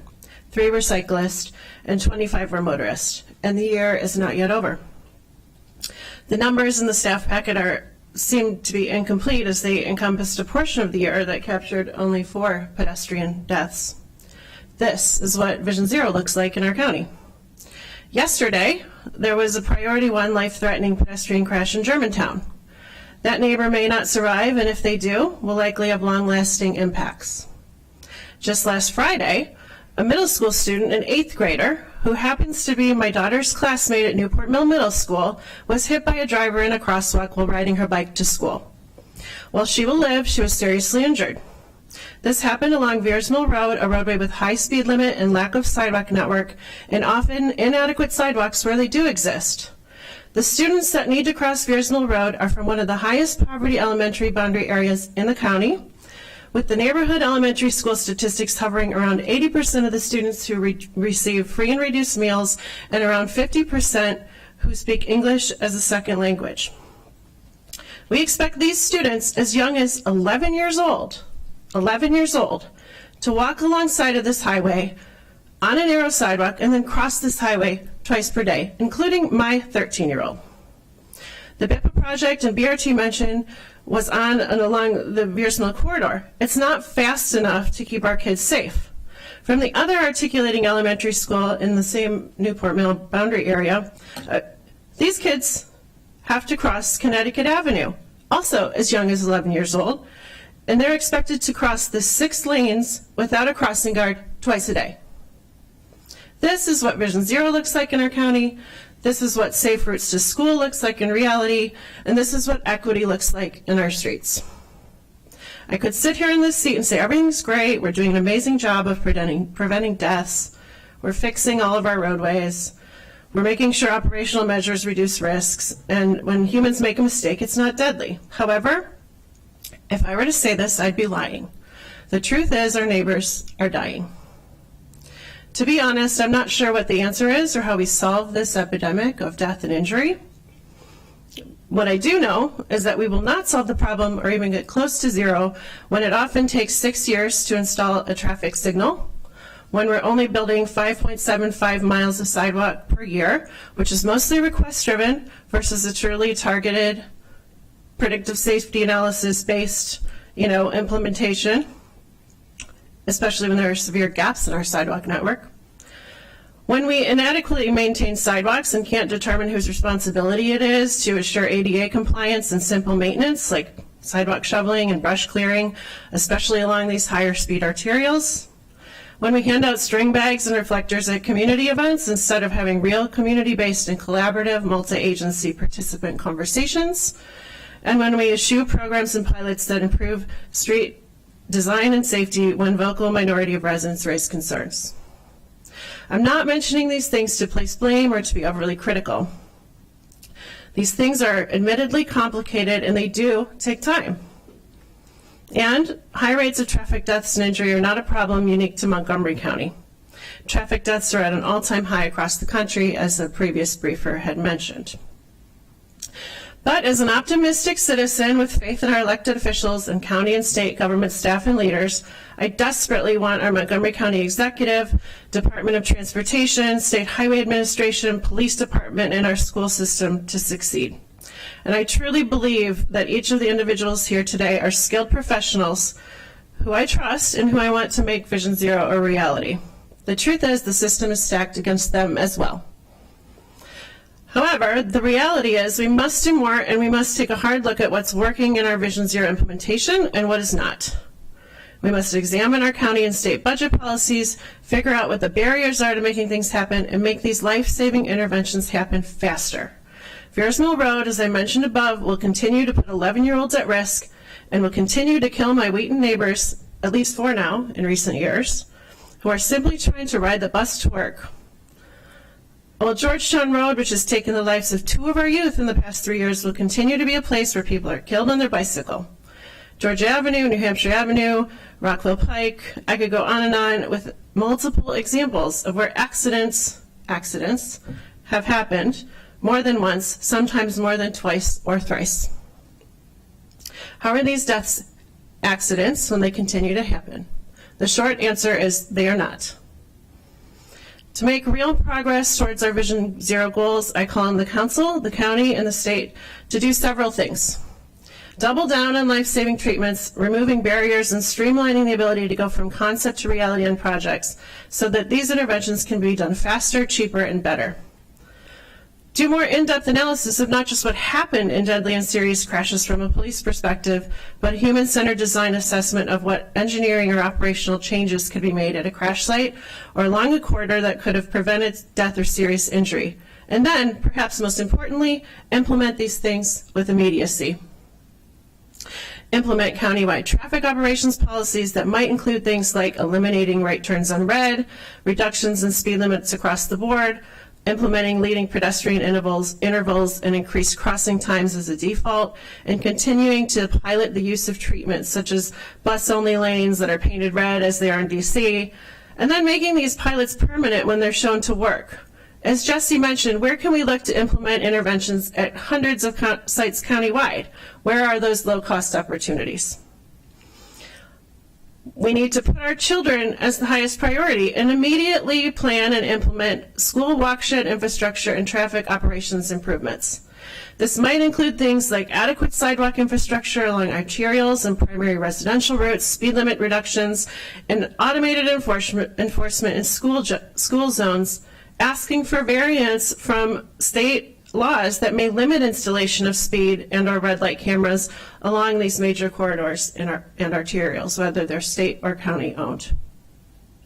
Fund and implement the bike master plan, beginning with the equity emphasis area segments that were provided to you all in the Washington Area Bicyclist Association proposal last year, and support the pedestrian master plan, the predictive safety analysis, and other people-first, top-notch planning documents and tools being produced by the Montgomery County planning staff centered around complete streets and safety. Severely limit the request-based sidewalk installation programs, instead focusing on building a true ADA-compliant sidewalk network that creates walkable and connected communities, safely connecting communities to schools, work, parks, shopping, and other necessities and amenities. And then double or even triple our capacity to actually build these sidewalks. Develop a coordinated pedestrian-focused snow removal plan now. It is September and it will snow. Winter is coming. Allowing for fast and complete removal of snow from major arterials, including passable corner ramps and bus stops. And then last but not least, create more transparency in the actions underway so that residents can quickly and easily understand the status of state and local projects.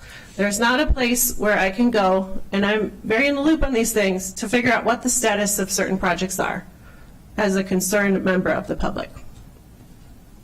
Many of these items listed above are already underway in some shape or form, as you've heard from these prior briefers. There's a lot happening, but as shown by our continued and rising death rates, it is not enough. Enhancement and continued progress on these items takes money, resources, and political will. Ultimately, actions taken and funds distributed reveals our priorities as a community and by default becomes our policy. To get to zero or even close, or to even reduce deaths, we must collectively do more and do better, and we need to do it faster. Thank you very much. Thank you very much, Ms. Daphnis. I just want to begin by thanking you. You've invested a lot of personal time and energy in this critically important space. We all feel the same urgency, and I agree with, and I'm sure my colleagues do as well, everything you have said and more. So, colleagues, just quick housekeeping. We're going to move our district council session to the afternoon to buy us a little bit more time to be able to engage in what we know is a very important conversation this morning. And I'm going to begin with my own questions, but then followed by me will be Councilmember Friedson, Councilmember Rice, and Council Vice President Glass. I'm not sure who's best suited to respond to this question. Wade, I'll start with you, but could you describe what efforts are currently underway and what the strategy is to reach our multicultural populations, both in terms of communication and marketing? As Ms. Daphnis noted, there's a disproportionate number of these collisions happening in zones that we know are where we have a high degree of immigrant populations. So if you could please describe what those efforts are. Yeah, there's a couple of things going on there. One is make sure all of our materials are available for the language we're trying to outreach to. So we look at our census data to make sure if we're doing outreach in this location versus that location, do we have the top 2 or 3 languages available for staff, for contractors, or in the written materials we're going to give out to make sure that they can engage with us in their language. Also making sure as we look at our data not only for their projects, but also looking at those data to say, what kind of events are there? Can we, if there's a community event, can we be there to kind of talk about safety, talk about the projects in the area, talk about the issues that those neighbors are having in their neighborhood, as well as some of our outreach efforts to make sure that we're going, not only putting our CIP money where those problem spots are, but also our outreach staff, which, is partially me, one other full-time person, and some contractors. So it's a small group, but we try and get around the county as much as possible to do outreach where we know there's issues. And also, meeting people where they gather, not saying, come to the county council chambers in Rockville at 7 p.m. at night. We're going to outside the Giant store to talk to people as they're doing their shopping, to get more people involved, meeting them where they are. I appreciate that. I think the pandemic and the Por Nuestra Salud y Bienestar initiative taught us that we have to do more than the traditional means by which we have followed the same script in the past, and we have to be more aggressive than that. We have to be much more proactive than that. And I think there's an opportunity for us to partner with our minority health initiatives and program as just one of probably many more examples. But we need to flood the zone in terms of communication, particularly in these areas where there have been such a disproportionate impact of these collisions. And we also need concerted and consistent strategy with our partners in the media, particularly our ethnic radio stations and television stations. There's just so much more we can and need to do. Councilmember Navarro and our offices have been offering for many years now our help in any way that we can to expand this reach. And I know this next council incoming will feel the same way. But I'd like to have a follow-up session more specifically on that particular aspect of this. My next question is with regards to the timing. It is maddening that after a collision occurs, we know what needs to be done, and we wait months, and in some cases years, to enact what should be a logical step in a red light camera or a left-hand turn signal, or these steps that we've all agreed to do but have not been able to actually get over the goal line. I know it is complicated, but it's bureaucratic mostly. And so if you could just describe, what are the gaps? What's the holdup? Why does it take as long as it does to implement some of these strategies that we know need to be done and have agreed need to be done? And how can we minimize that time? Yeah, and I would say, before Michael touches that, there is the bureaucratic part, but there also is just the funding part, right? We have from our high energy network, we have from predictive safety, we have 800 signalized locations in the county, 5,000 lane miles of roads. We have a lot of things we know that need attention, that need it now. As Christy alluded to in her testimony, there's a lot of places we know that are just like where her kids are crossing that we need to address. The question is, how much can we do in a given year, and how are we prioritizing that? And that's really going to be what leads us down to Vision Zero, is making sure we continue to focus on those places. Because yes, if I could do it all this year and fire myself, I'd be out the door. But we know it is a long time with the funding we have available to get to those significant reductions. So Michael, you want to add to that? And good morning again, and I apologize if I'm myopic in my perspective on this. I think, Council President, you asked what takes so long when we know there are issues in locations, and what the county has done, especially in the recent past, the last couple of years, whenever there is a serious injury or fatal crash on our network, and even sometimes we will look at the M.SHA network as well to seek to partner with them to move forward on improvements that we believe are appropriate to enact these safety on the network. But what we do is we conduct an assessment and evaluation immediately after we are made aware of a crash of that severity on the network, and make a determination as to what improvements might be appropriate at that spot.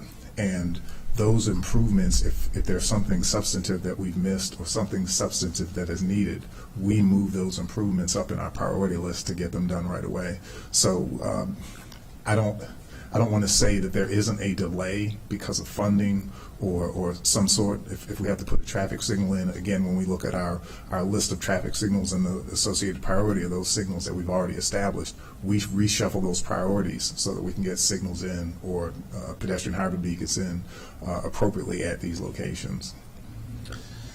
Thank you. I've got Councilmember Friedson, followed by Councilmember Rice, then Council Vice President Glass, and then Councilmember Navarro, and then Councilmember Raymer. Councilmember Friedson.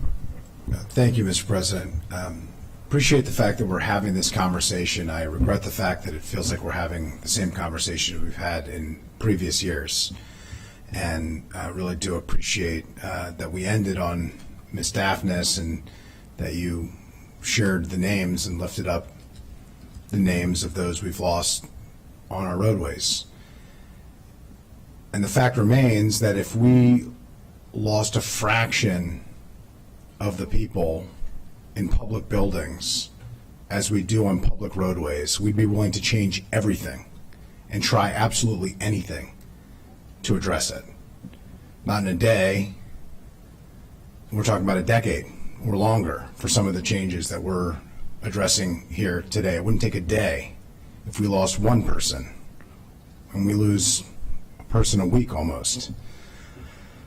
So I appreciate everybody's work, but we need to work with far more urgency than we have, because residents' lives literally depend on it, and Ms. Daphnis noted that. And you noted the names, which I appreciate, but it doesn't even begin to describe the families who are completely destroyed, the communities that are absolutely crushed, the classrooms of children that are never the same and never will be the same. So, it highlights the need for this conversation, but the fact that we need to turn more of these conversations into action. I know there's a lot of work that's being done, but not nearly enough to accomplish what we intend to accomplish. So the first is we recently had an Old Georgetown Road community walk, which I appreciate. State Highway Administration joined the District 16 delegation in my office. There is now a virtual meeting that's been set up to discuss the tragedies on that roadway. I just wanted to take a moment and allow you, that's going to be September 29th from 6:30 to 8. Can I just confirm that? Yes. Okay, September 29th, 6:30 to 8, for those who are watching this, specifically discussing the safety challenges on Old Georgetown Road, where we've lost 2 people in a very narrow stretch of roadway that's incredibly dangerous. My office will be sending out more information. If you have any questions, please feel free to reach out to us. Speaking of those 2 fatalities, you talked earlier about the changes with the resurfacing project. I want to note that those changes happened after 2 deaths.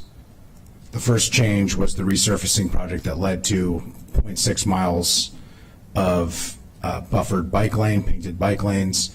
The pylons were added after Enzo died. The original bike lane happened after Jake died. We have to get to a situation where we're making these changes before somebody dies. And so I just want to note that. I know everybody's committed to it, but I think it goes with saying. But the point here is some of these resurfacing or some of these projects that we're talking about are hugely expensive and very difficult to do and do take years to implement and budget. But some are paint and plastic. I mean, literally what we're talking about with that stretch of Old Georgetown Road, it's paint and plastic. It is not that expensive. It is not that difficult to do, and we can do a lot more of it. So I just wanted to note that. But speaking of the time it takes, we still don't have the crash report from Enzo Alvarenga's death. His father has been asking for it. Our office has been asking for it. I just wanted to get an update specifically on that. It was June 1st when it occurred. The date seems to be moving in terms of when we expect that to happen. Could I ask the police department if you could share with us when Carlos Alvarenga and their family should expect it, when the public should expect a crash report from that incident on June 1st? Councilmember Friedson, the consistent thing we're getting from our collision and reconstruction unit is that goes before the investigation has concluded, and that will go before the state's attorney's office for conferencing the first week in October, I think October 3rd. So after that point, it's conference with the state's attorney's office. We should have more information can be released at that point in time.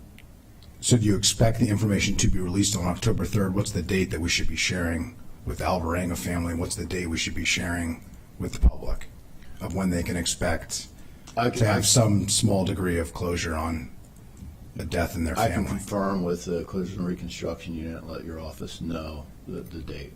Please do. Thank you. Tuckerman Lane, 2 deaths that were noted. Eric Rossi, who was a senior fellow in our office, a member of the council family, who died crossing that roadway just a few years after Jennifer DeMauro died crossing that roadway, which was just a few years after a 5-year-old was struck in the same vicinity where the Bethesda Trolley Trail meets Tuckerman Lane. I sent a letter to the Department of Transportation asking for changes on that stretch of roadway, which we know is incredibly dangerous, about lowering the speed limit, potentially implementing a road diet and looking at other traffic calming measures. Mr. Paylor, just wanted to check in. We hadn't heard back on that. Could you share if there are any updates related not just to lowering the speed limit, which was moved on relatively quickly, but on some of the other requests that were part of that letter as a result of these incidents? I'm sorry. Thank you, Councilmember Friedson. One of the things that you mentioned that we believe is of significant import is the road diet. And we have determined that we're going to implement the road diet, which would be a temporary road diet this fall. So sometime in October or November at the latest, we'll have what we consider a temporary road diet. We'll have the plastic and the pylons or the flex posts that will delineate that area for non-vehicle use. And then moving forward in the future, we'll move forward with another plan to secure CIP funding to make that permanent. Okay, thank you. I look forward to following up with you on that, but that is an update that the department is going to pursue a road diet at that site where the trail meets Tuckerman Lane. That is correct. Thank you. I'm glad to hear that. It's desperately needed, so I do appreciate that. Related to the state's context-driven guidelines and the pedestrian safety action plan, the key is we need to implement it. I think we were here 3 years ago. Prior to that, I had a meeting with Secretary Slater, really pushing for what ultimately became the context-driven guidelines. Several other members of the council have been advocating for that as well. We finally got it. We were excited about it, but we haven't seen the implementation happen to the degree that we would want. I know now we have the Pedestrian Safety Action Plan, which seems to be almost a central part of actually implementing that. But I just want to note how important it is that we actually implement what the guidelines state, because it's one thing to point to the fact that the culture is changing, but it's another thing to actually show that our behavior is changing, that our actions are changing. We're actually doing the type of things that we need to do. I want to note and highlight the commitment to sidewalks, which we talked about at length yesterday. I won't go into as much detail as I did yesterday, and I appreciate T&E colleagues allowing me to join and indulging in that. It's a really critical conversation that we need to have. It's too hard to build sidewalks that we know keep people safe. We have too many sidewalks that aren't safe, that don't have the type of buffers that are needed. Old Georgetown Road is a perfect example of that. I noted yesterday, I'll note again today, we did our safety walk. Somebody fell, tripped on the sidewalk. They tripped into a narrow stretch of grass because there was a slight buffer. If they were 100 feet up from where it was, they would have tripped into the roadway, and they probably would have met the same fate that Jake did and that Enzo did. And we've got to fix that. We've got to do better. The last thing that I wanted to note is we have to be able to do all of these things at once. And I think the challenge that we have had is this debate, and we had it yesterday, about do we do the long-term major system, major infrastructure improvements that require CIP projects and take years to implement, or do we do the systemic changes where we say we're going to change 100 signals and make them safer, 100 crosswalks and make them safer in a lower cost environment? And the reality is, the answer is yes. We have to do both. We have to do sidewalks and we have to do crosswalks. We have to do road diets and we have to do elimination of channelized right turns. If we actually want to keep people safe on our roadways, we have to do all of what we're talking about. And the fact remains that we continue to lose too many people on our roadways, and we're not making nearly enough progress to get anywhere close to zero. So with that, I'll yield back and appreciate the time, Mr. President. Thank you. I've got Councilmember Rice, followed by Council Vice President Glass, then Councilmember Navarro, and then Councilmember Reamer. Well, thank you very much, Mr. President. I really appreciate it. I just wanted to highlight that when we're looking at our school buses, it is very concerning to see that we still have 34,000 people that are passing school buses with stop arms extended. It really says something about the continuous need for education. The enforcement piece I agree with as well. So, Captain, And Assistant Chief, I couldn't agree with you more. We need to do the enforcement piece also, but we've got to do education. And I know that when we first launched, we had one of those press conferences and had folks to really get the media involved and engaged and understanding. We got to do the same thing again. So I'm looking forward to working with Dr. McKnight and with the police department and with the Department of Transportation so that we can make that happen, because you know, we're very fortunate that we've only had one child that's been hit with that many people passing school buses with stop arms, and we've got to do more. So back to you, Mr. President. Thank you. Council Vice President Glass. Thank you, Mr. President. Thank you all for the presentation. And just to underscore the reason that we're having this conversation and we keep elevating this topic is because so far this year there have been 11 fatalities and more than 360 incidents. People have been struck, whether walking, biking, or simply using our roads. And every day I get, as my colleagues do, I get another alert. And almost every day someone's been hit. And every week someone's been killed. And every time my phone pings with the Department of Transportation or the police department updates, my heart sinks. Because we got to change this, and we're all committed to it. And Ms. Daphnis, thank you for your leadership and advocacy, and thank you for saying the names of those who we've lost this year. It's important that we continue reminding ourselves and our community those who lost their lives simply conducting their lives in our community. May their memories be a blessing. And with regard to everything else you said, Ms. Daphnis, amen. There's a lot that we have to do, and we know that the pandemic, I think, has changed the way people use our roads. All the data are clear. Incidents not only here in Montgomery County and the DC region and nationally have gotten worse since the pandemic. I'll leave it to psychologists and sociologists as to why, but perhaps being caught up in our homes, for those who are able to work from home once we're outside, we want a little acceleration. And it's not doing anybody any good. I want to bring it back to the presentation and the information that was provided to us by MCPD. More than 40,000 traffic stops, and 45% of them for speeding. That's it. That's the data point. 45% of traffic stops are for speeding. I'm curious from MCPD, and understand that there is a larger contextual debate about traffic enforcement in general that's happening not only here but also in Annapolis. But do you suspect that having more speeding cameras might help reduce those incidents? So I can tell you that the cameras do help. It's undeniable. They don't afford our department the opportunity for education. You know, there's no interpersonal interaction with the driver. It's simply they're issued a ticket. But yes, we do have plans for expansion. There's certain restrictions that we have to abide by as to placement, but they can help for sure. I would argue the education comes in the payment of that ticket. See, this is probably a side note, but you mentioned the bus tickets, right? They've gone through the roof, and many of them are repeat offenders. That bus ticket is a huge fine.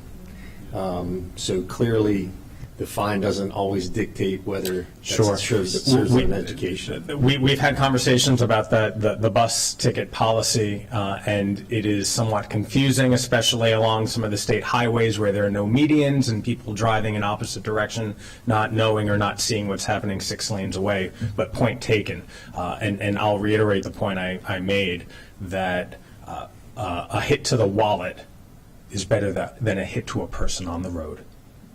That's it. And I would advocate for more speed cameras, whatever we can do here in Montgomery County, whatever we have to do to work with our counterparts at SHA and in Annapolis. But the data show that they improve road safety and do it in an unbiased way. Cars going fast, doesn't matter who's driving that car, they get a ticket. And try to make that road safe. One last thing I want to say, another conversation that's happening in the DMV right now, particularly in the district, is about no turn on red. And I think that we need to adopt that model, particularly in our urban cores, particularly in our central business districts, and know that there is some work and coordination that would need to take place with the State Highway Administration with regard to that as well. But as we learned yesterday at the Transportation and Environment Committee hearing, there are nearly 200 intersections in Montgomery County that account for nearly 50% of the incidents. And we need to use that data point to try and mitigate and make those areas safe. And if no turn on red is one way, in addition to elongating the signals, which was another suggestion made, I think we need an all hands on deck approach. But for everybody who is following this conversation, not only here in the room but elsewhere, I would encourage them to watch yesterday's Transportation and Environment Committee. It is a very useful resource to add more context to this conversation, recognizing the different programs across different government bodies that provide sidewalks and help make our roads safer.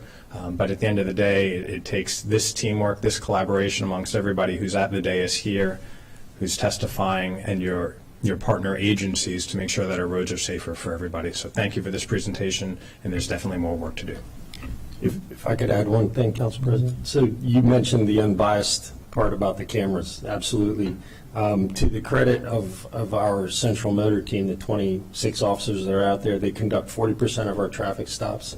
The majority of their stops are done via laser. The lasers are also, I would argue, to be unbiased. And of the 15,500 traffic stops that those 26 officers conducted over the last year, I have received exactly, I think it was 2, maybe 3 courtesy complaints, none involving any form of discrimination. So I think the officers are also out there doing unbiased work as well. Just wanted to point that out and give them credit. Appreciate it. Thank you. Point well taken. Councilmember Navarro, followed by Councilmember Reamer. Thank you, Mr. President. Well, thank you so much for this presentation. I always believe that transitions are important because they provide an opportunity to sort of take stock of what has been done and then really use that data to push ahead with significant change. And so, given that I'm closing out my term here on the council, I do want to thank Ms. Daphne. You have given voice, a consistent voice, to the constituents, to the community members, the ones who are affected and cannot figure out, why it is that it has been so difficult to address this issue. And you said it very well, because it is not for lack of trying. I think every single person that is sitting there has been, incredible in trying to figure out what is the best way to move forward. The T&E committee in particular, and my colleagues, both present and past, have been working on this issue for quite a while. Dr. Orland has always been the trusted advisor. And what I can say from my perspective is that, we were always tracking these issues and always trying to figure out this puzzle, because it does have a lot of layers, right? So, funding is always a challenge. And to me, that's really where the rubber hits the road in that sense. Funding is so critical. The collaboration with SHA has been a challenge. That has to be sorted out, there is no doubt. And then this notion of public education and engagement, it's so important. And I appreciate Council President bringing that up, because we learned so much, throughout this pandemic. One of the things was this notion of how do we engage our communities. We just had, we hired a consultant to help us with Thrive in terms of feedback about how do we reach our communities, which, they're not niche communities, there are communities. And there has to be that kind of approach. And so I guess what I want to say is that one of the wonderful things about Montgomery County and our government is that, we don't have transitions where you just throw away what was being done and then you start from scratch like other places. People really take on, right, where everybody left off and really look for continuous improvement. And so I hope that as a new council is coming in, because there will be a new budget that will be passed by a new council, that through the T&E committee, through this partnership, that we just learn. We have a lot of data. We don't have to wait for somebody else to die. I think we have data that is showing where they are, those focal points. And we have to be able to find a solution. And I know it's possible to do that, especially given, again, the devastating impact in those communities. We know where the concentrations are. It's like triage. We know that. There will be a change at the state level with a new administration. And this issue is so important to bring up day one in terms of collaboration with SHA and figuring out where there might be those blocks that we can then expedite. I think that's going to be critical.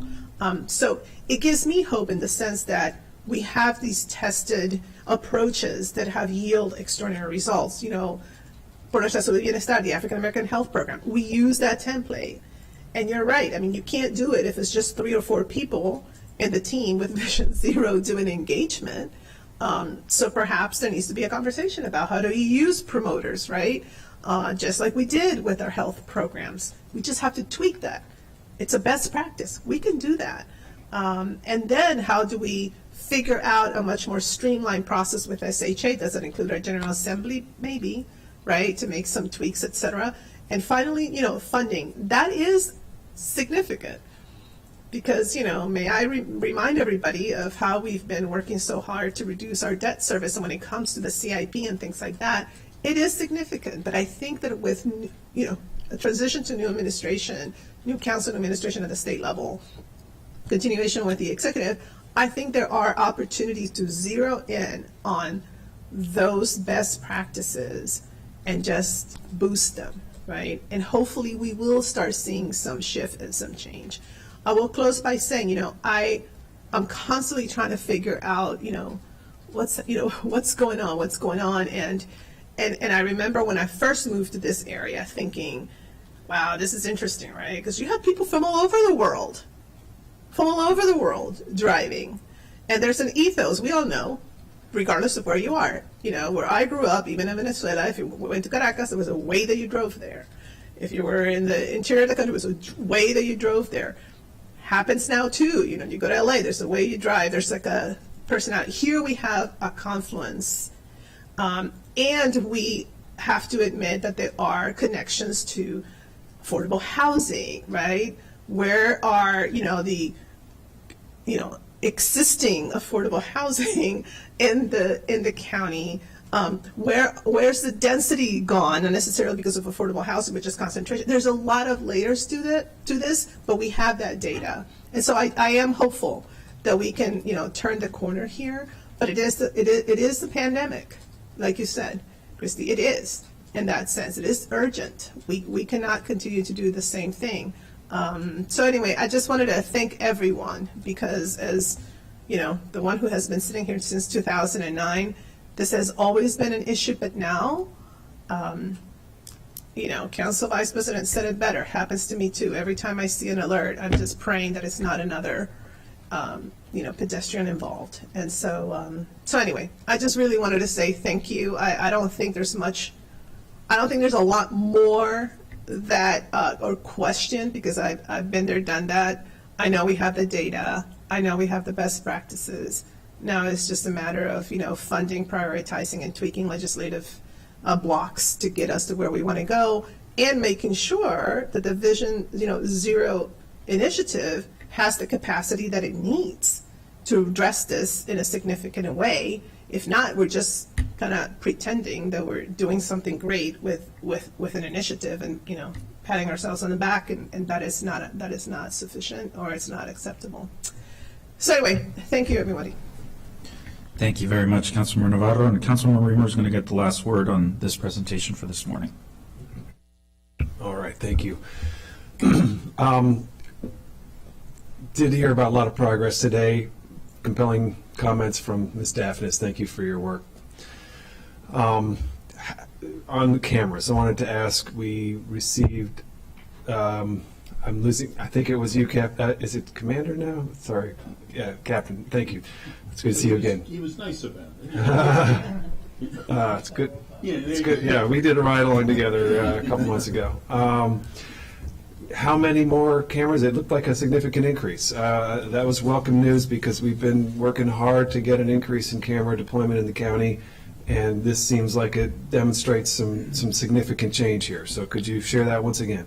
Yeah, so the breakdown currently is 38 fixed pole, 34 portable, 5 mobile vans, for a total of 77. This year, we'll add an additional 22 portable cameras, another 5 red light cameras. Every subsequent year through 2026, we'll do the same. Our totals then will go to 38 fixed, 96 portable, 6 mobile vans, 76 red light cameras for a total of 216. Okay. I'm really pleased to hear that, and I think we're going to want to push you to keep doing more. I personally believe that it really changes driver expectations, and people slow down and they calm down, and it just has a very, very positive impact. So, big topic for future dialogue, but I think that's a big step forward. For our state partner, on the context-sensitive design, what is the next step here? What corridors are you actively working on a context-sensitive design here in Montgomery County? Thank you, Council Member. There's several. With the Pedestrian Safety Action Plan, they did do a comprehensive data investigation. The planning department's pedestrian safety plan, is that what you're referring to? No. This would be the State Highways Pedestrian Safety Action Plan. That's kind of in final development, and that should be available shortly. That will have prioritized corridors, not just in Montgomery County, but statewide, and that's where we'll dedicate or invest funding. But that doesn't preclude other corridors that we know there's some safety concerns.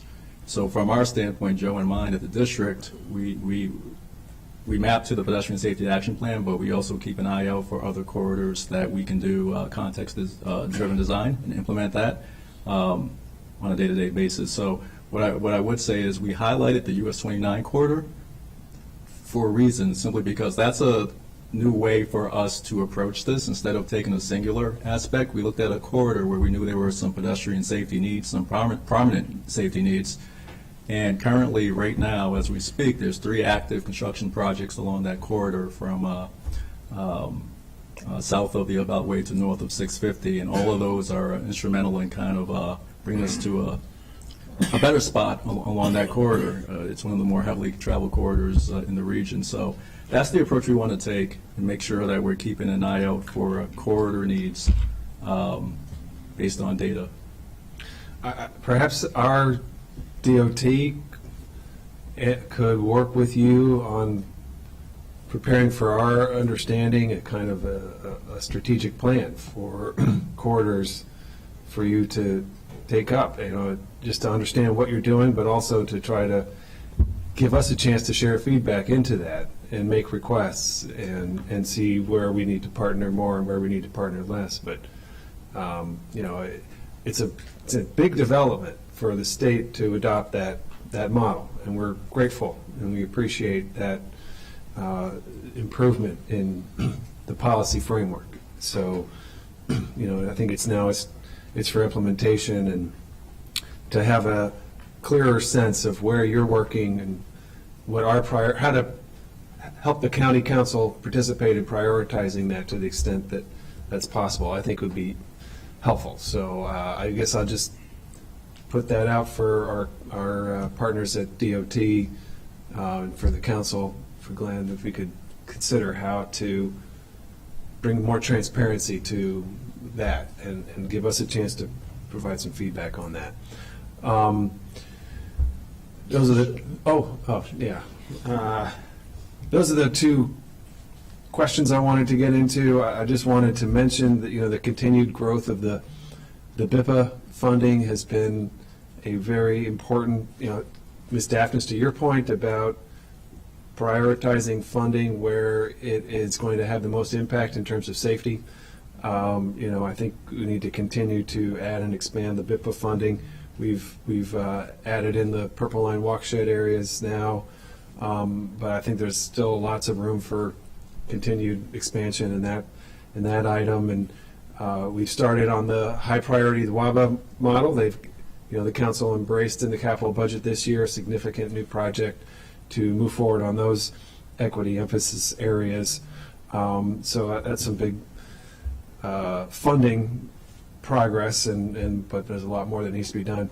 Last comment I'll make, I think all of this is another reason why we should pass Thrive.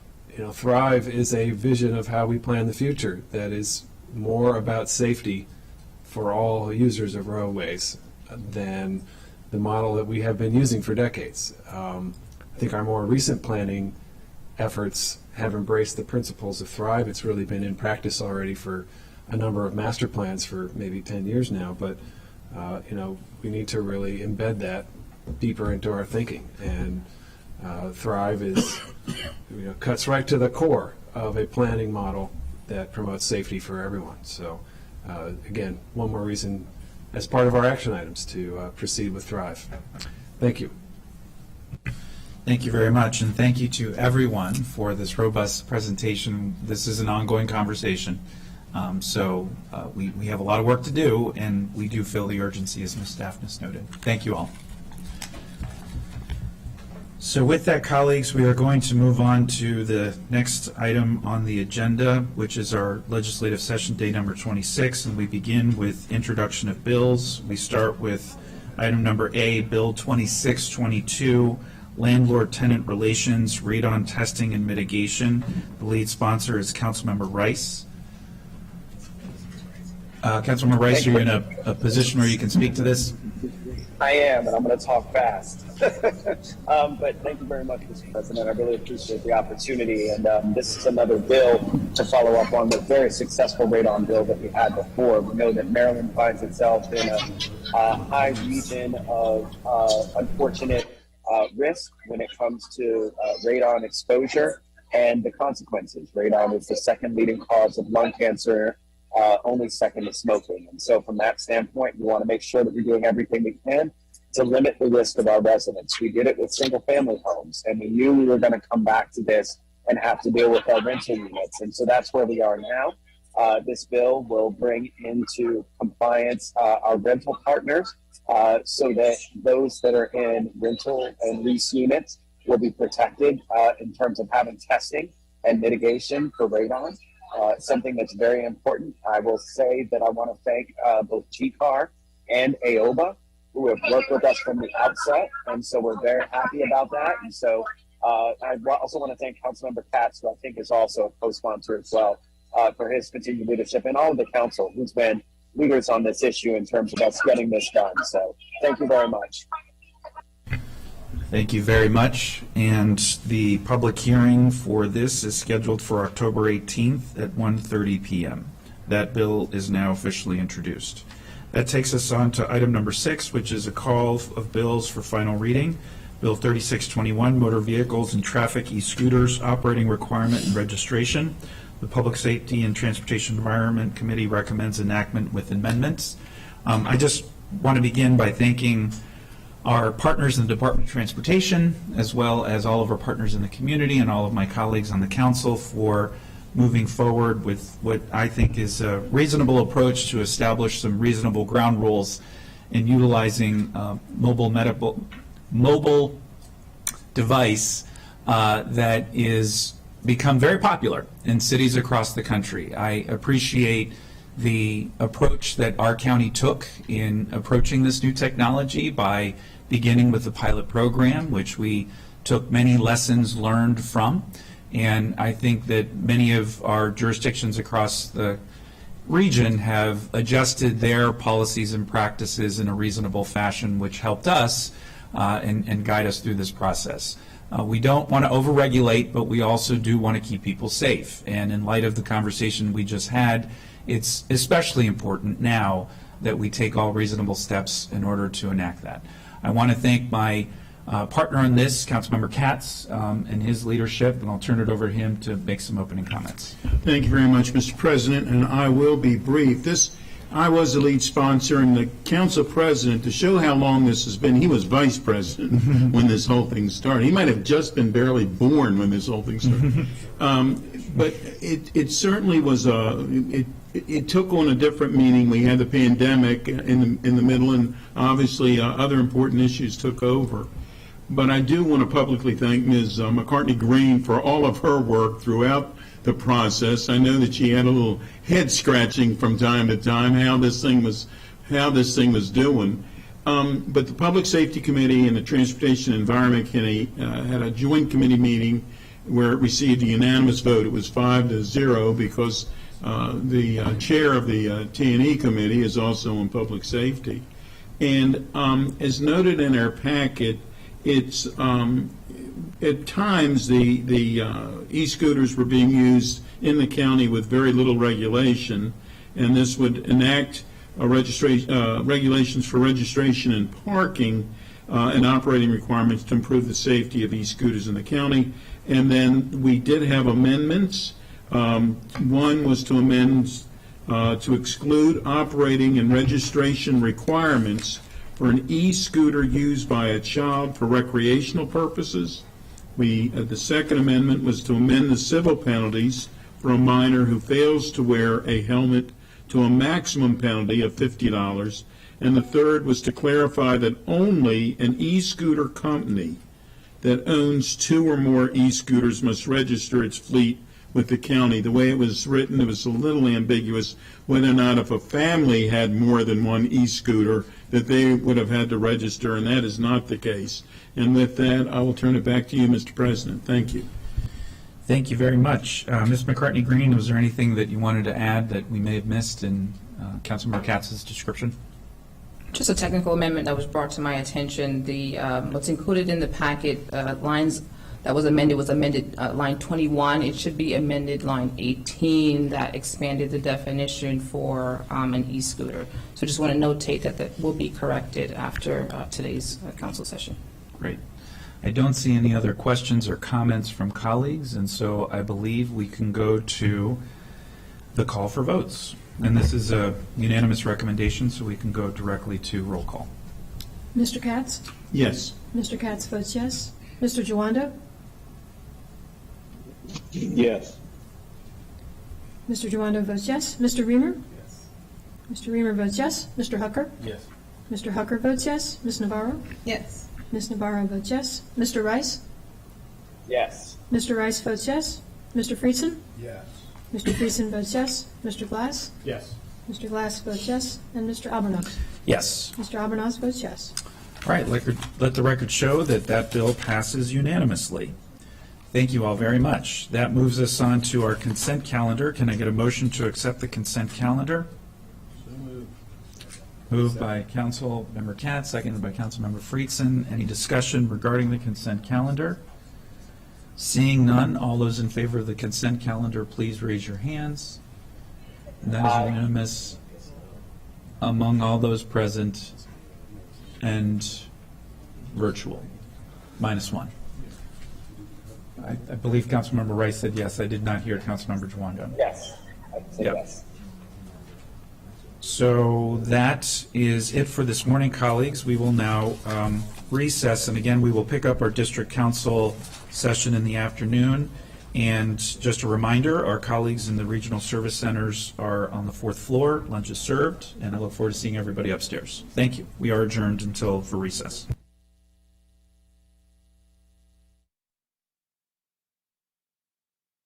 Near Clarksburg, and have a very active